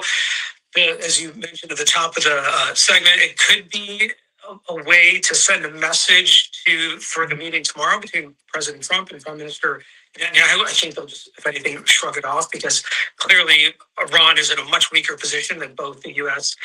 and Israel. But the fact that the statement was published on the Supreme Leader's website, I find that to be pretty fascinating, because in recent or in other times in modern history, when you had an Iranian president and the supreme leader, whether Ayatollah Khomeini or Khamenei, sometimes there have been daylight between those statements from the president and the supreme leader in terms of Iran's foreign policy, and it's always been directed by the supreme leader. So the fact you have this really bold and aggressive statement by the president posted on the supreme leader's website tells me that they're in lockstep, at least in terms of the messaging, but I'm not sure there's an actual realistic or operational threat, at least right now. And again, you're looking at that translated statement right there. As you said, it's loosely translated, but as of right now, it says full scale war. And we've also seen other translations that say total war, which is just kind of another way to refer to it. Now, does this differ in any way from what we've heard from Iran's president's previous rhetoric about the U.S.? Because we know there's been tension there. That's nothing new. But are these statements that he's made that are this powerful previously? Yeah, there have been other Iranian presidents, and going back previous years and decades, who also made similarly belligerent statements, but almost always those statements haven't really been backed up by threats. And at the end of the day, the supreme leader is the one who calls the shots for Iranian national security policy. The Islamic Revolutionary or Iranian Revolutionary Guard Corps reports to him. The intelligence and security services report to him. They don't report to the president. So when Iranian presidents make these statements, they're more at the political level, but they're not really an indicator of the actual national security direction or policy of Iran, because, like I said, those decisions and the organizations in Iran that carry out these national security missions, they are under the control of the supreme leader, not the president. It's not quite clear where the nuclear talks stand between the U.S. and Iran. Do you think that a statement like this has any sort of impact overall on those talks, if they are still kind of ongoing behind the scenes? Yeah, there hasn't been a lot of media reporting about the state of any resumed U.S.-Iran nuclear negotiations, even if they're not doing it face to face, but through intermediaries or proxies since the summertime. Maybe there was some early indications of that, but at least the past few months, it doesn't seem like there's been much momentum. And going back to the summer, Israel's 12-day war, and then, as we all remember, the U.S. involvement with the series of strikes against the three key Iranian nuclear facilities. It's not clear what the status of Iran's nuclear program is. Is it truly set back years, if not longer? And those are the statements made by President Trump and other senior U.S. Officials. Or have they quietly been working to rebuild some aspect of their nuclear program? Probably not on the weapons side, but at least enriching fuel or preserving the fuel that wasn't struck during the campaign in the summertime. So these are all questions that are not clear to any of us on the outside looking in, and it doesn't look like there's a lot of momentum on the nuclear talks right now. What is the significance of mentioning in his statement there the situation that took place back decades ago between Iran and Iraq, and saying that this is worse than that? What is the significance there? Yeah, that is another interesting comment. And if your viewers remember, some perhaps don't, if they're younger, the Iran-Iraq War was a terrible, terrible war for both sides. Estimated casualties of probably at least 1 million on the Iranian side over that 8-year war, and probably 500,000 on the Iraqi side. And again, we may not know the actual numbers, but both countries suffered greatly in terms of the loss of manpower. The front lines of the war actually didn't move that far on either side of the Iran-Iraq border, but it was basically trench warfare, kind of to a degree what we're seeing in Russia and Ukraine, although obviously not with the modern technology that's been going on. So the human cost of that war was terrible. I don't think that has been the case with even what Israel managed to inflict on Iran over the summertime. So that seems to be more perhaps the statement of what's going on now being worse than the Iran-Iraq war. Maybe that's just more to kind of mobilize domestic political sentiment in Iran, and to get the Iranian public to sort of rise up and sort of rally around the flag. But in terms of the costs of the war, I mean, that was a much worse going back 45 years ago, or almost 50 years ago now, versus what occurred over the summertime. I want to go back to the statement here made by Iran's president. We know that President Trump tends to respond to things like that on Truth Social and maybe during interviews. I have a feeling he'll be asked about the comment today by reporters who meet with him there at Mar-a-Lago as he's meeting with Volodymyr Zelensky. But as far as any sort of escalation, does a statement like this potentially lead to any kind of escalation in tensions between two sides? Talking, of course, about the U.S. and Iran.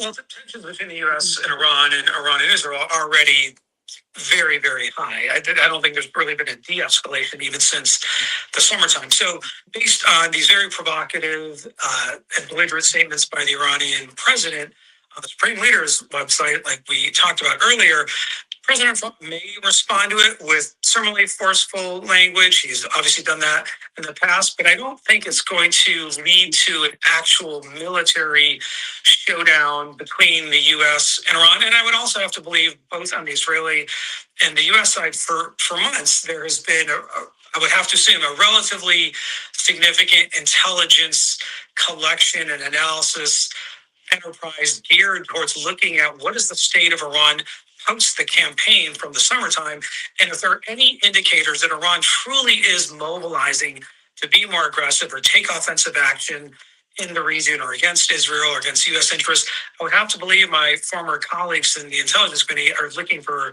signs for that, and that would also be relayed to President Trump. When he needs to know those insights. So again, I have to think the U.S. has a pretty good sense as to what's going on with Iran's sort of maneuvers or steps towards mobilization. But the rhetoric right now seems to be just that, rhetoric alone. All right, Javed Ali, thank you so much, as always, for taking the time to be here with us and breaking it down. Anything we missed, anything you want to make sure to add here before I let you go? I think the timing, again, of these the Iranian president's statements is probably designed to have some impact on the discussions tomorrow between Prime Minister Netanyahu and President Trump. Maybe a warning that if there is an attempt to restart a military campaign against Iran, like what we saw over the summer, that Iran is likewise prepared to respond. But that's an assumption on my part. Not clear if that's actually the motivation. All right, Javed Ali, thank you again for being here with us. We definitely appreciate it as always. All right, thanks, Josh.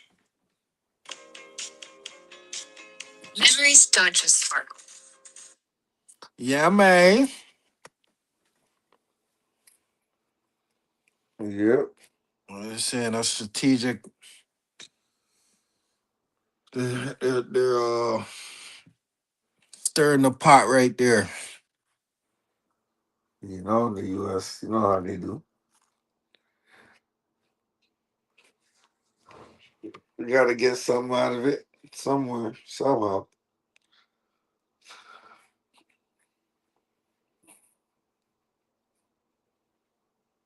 But by the way that is made around by them saying that they're bullying Israel, Yeah. and get their oil.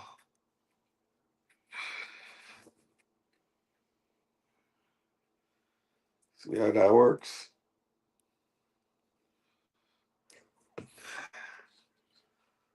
And the number two most impactful event is the Diddy trial and Doc. You see that? Yeah. Yeah. Yeah. Yeah. No Diddy. I mean, this guy got 5 years. He beat the Rico,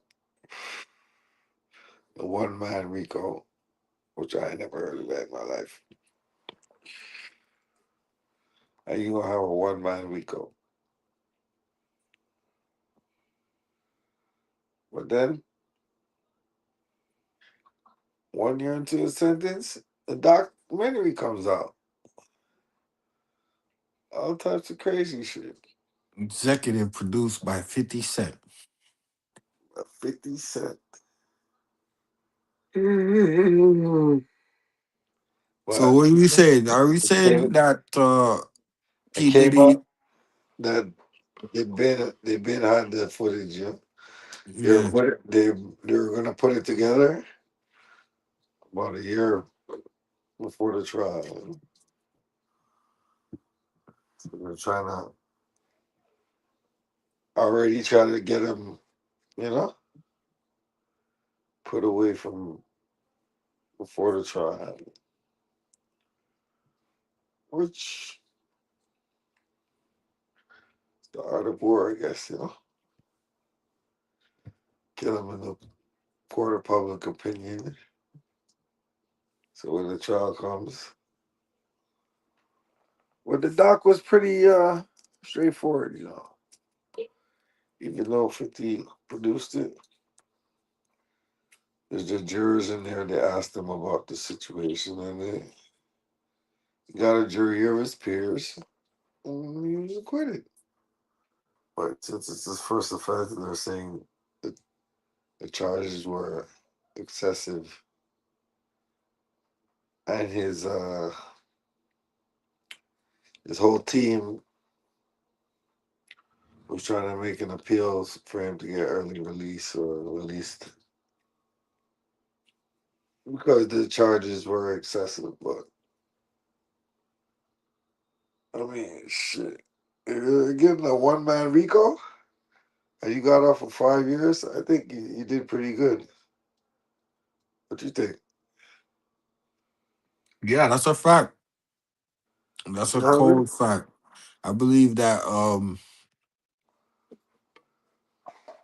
honestly the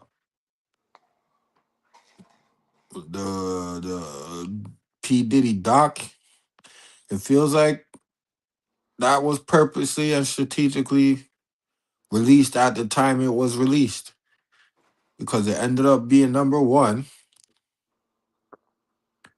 for like a good 2 3 weeks,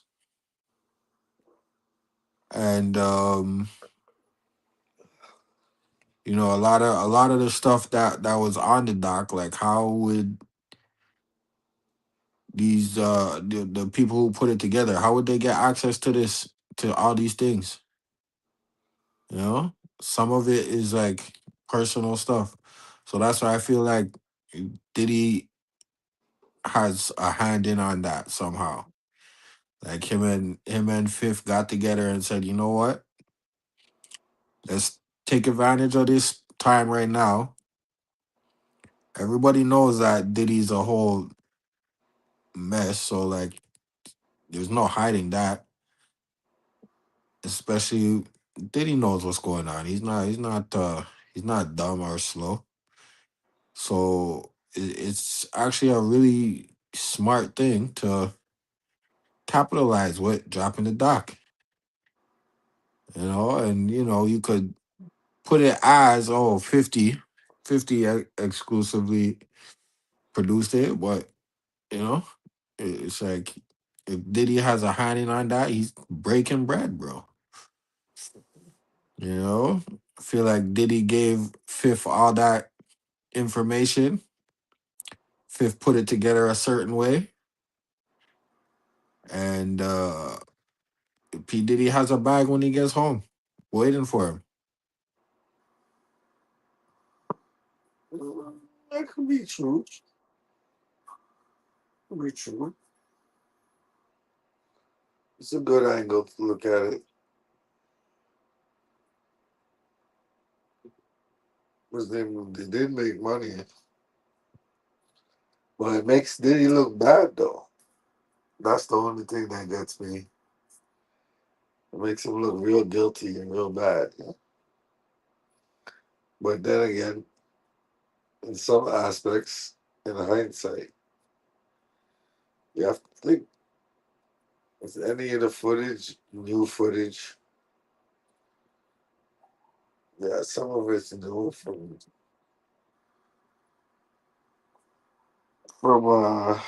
the court,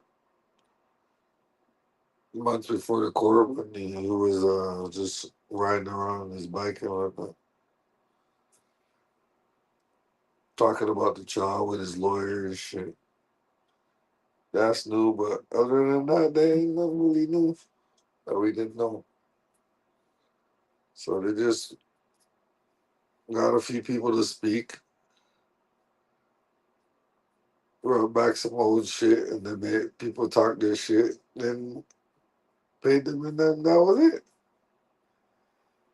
You know, everybody got paid, so to speak. Did you watch the doc? Yep. I got my little 1-2 in there. So that's the sentiments you got from it. Yeah, hell yeah, Illustrated. hell yeah. 50 and Diddy are low key working together. You know what I'm saying? And Diddy's got a bag because of it, for sure.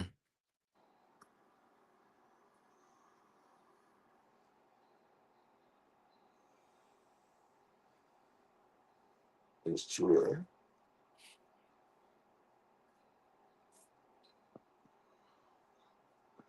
But the thing about that is Keefy D is going to trial just now. And he Right. was talking about Diddy having something to do with the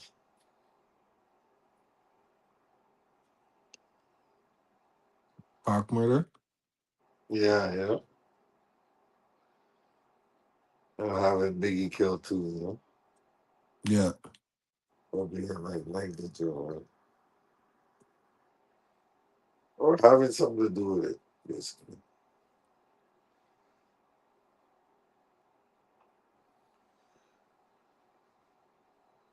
Now, if you put that on a DVD, I mean, Netflix special, it's kind of damning evidence still.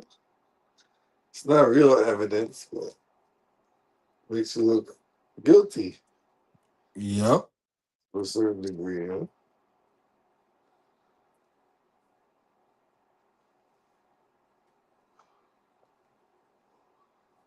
So, does he wanna? Would he not care about his reputation that much to work together and make some money off of that, like that? I don't know.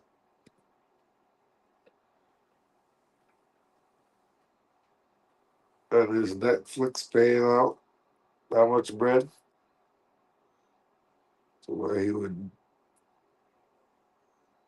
Because I think his kids are trying to come out with their own documentary. Right.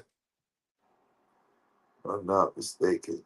Oh, maybe that's some bullshit too.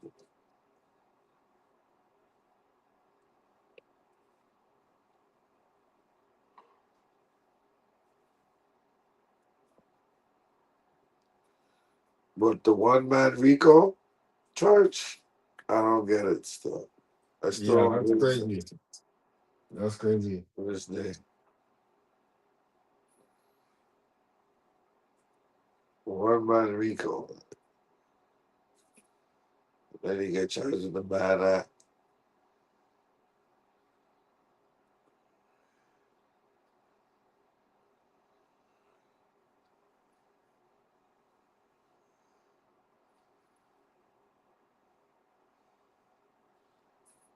Treat him like OJ. Remember they OJ got acquitted when he was younger, and then they got him back for that 9 years, 10 years, Right. stealing his own shit. Okay, yeah, yeah, yeah. Yeah, yeah.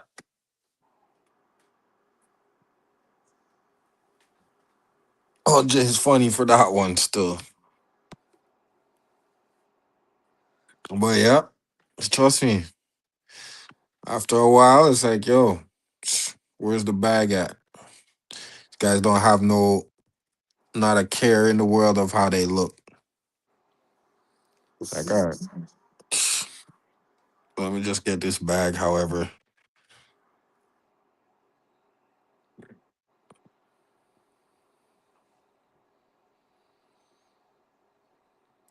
P. Diddy.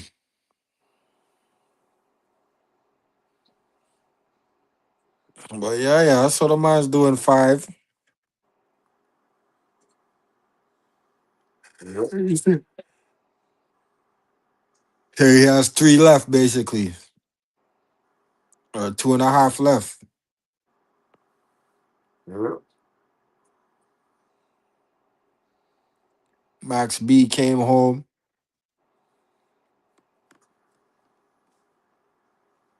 Yep. Once we came home,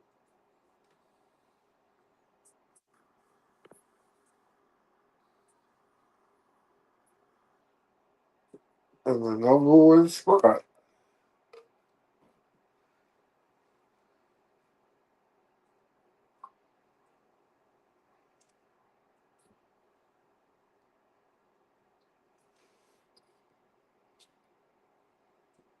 Number one spot is,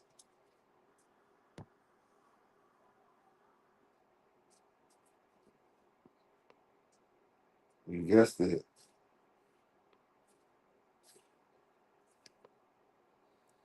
Na, na, na, na, na, na, na. Na, na, na, na, na. Na, na, na, na, na, na, na, na, na, na, na. Na, na, na, na, na, What? na, na. Jeopardy? No, it's not Jeopardy. Yeah, I think so. No, it's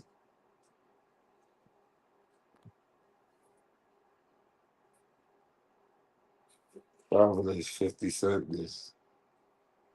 Yeah. It's like I'm a top shot at with drop dollars and pop collars. Hey.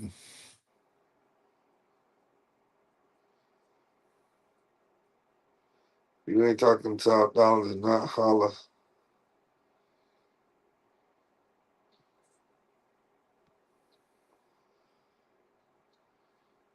And then the dog will let him off the leash like the Rottweilers. Ah, shoot. Yeah, yeah, yeah. Them boys were gunning, though.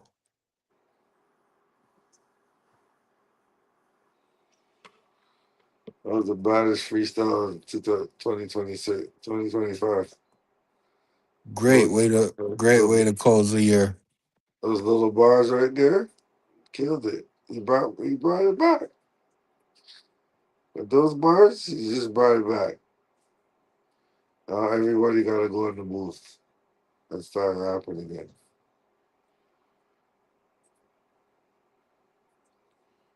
All right?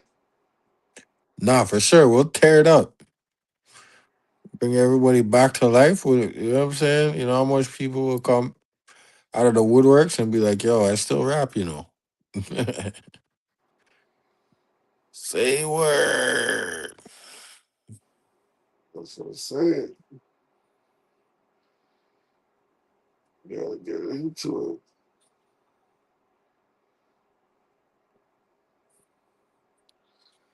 But that freestyle was one of a kind, if you ask me. Uh, 50 responded with a cryptic message. But is that enough? Or is he just buying time? You said what? Well, 50 responded to the this. He said he's gonna respond in the new year. So is he really gonna respond, or was he just buying time and didn't know what to say? Right. Yeah, yeah. No, it's a sticky one still. Sticky. You know those ones?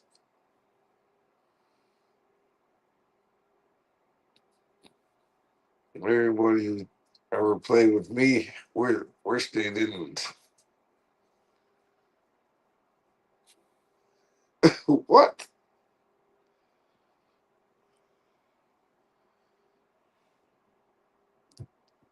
I mean, Jadakiss beat him in the battle.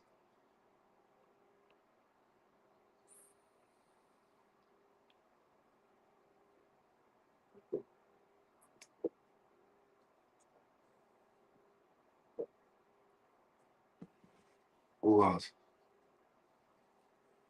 What else did he battle?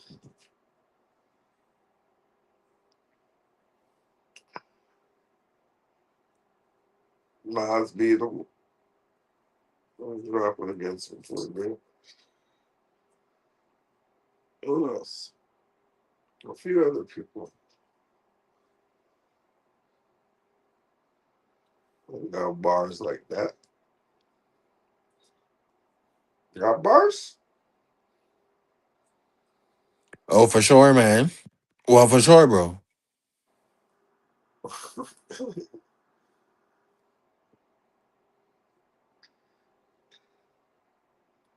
50, aka Ferrari. And they got this nigga T.I.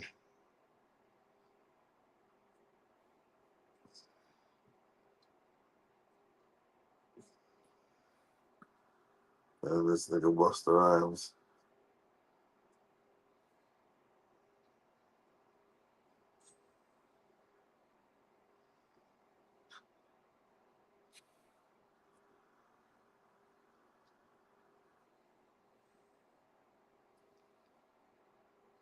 Yo, they say Busta Rhymes is flaming now. Believe that?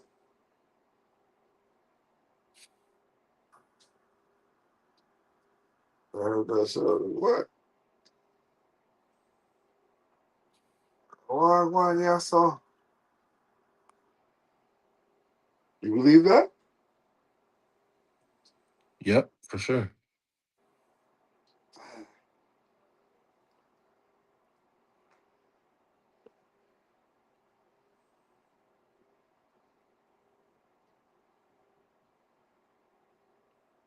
Say words.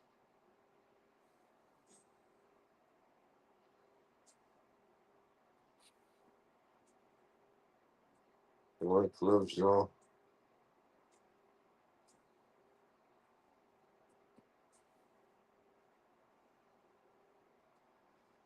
You know it's 10:42 right now in Las Vegas. Cheers. City that doesn't sleep. Yeah, that's the West Coast right there, for sure. Never ain't even hit midnight yet.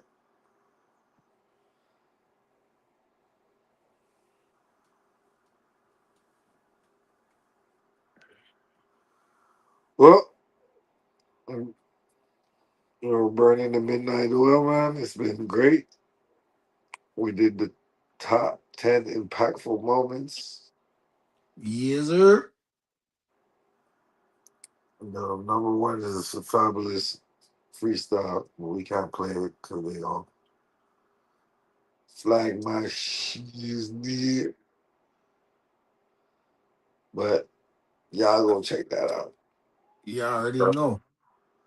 That's hip hop at its purest form, if you ask me. Yep. Big facts. I agree.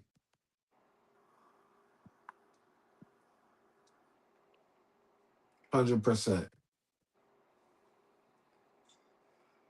Man, I said, I use a pop your car and flip it like you pop hydraulics or something like that. Some crazy shit. Man, that shit was hard, dog. Y'all go check it out. It's your boy Matt Mizzle. Happy New Year to everybody out there, man. Do y'all thug thizzles, man, and keep it real in the physio. You dig? Yes, sir. Peace. Yeah, man. Yeah, man. I'm out. I'm out. Peace.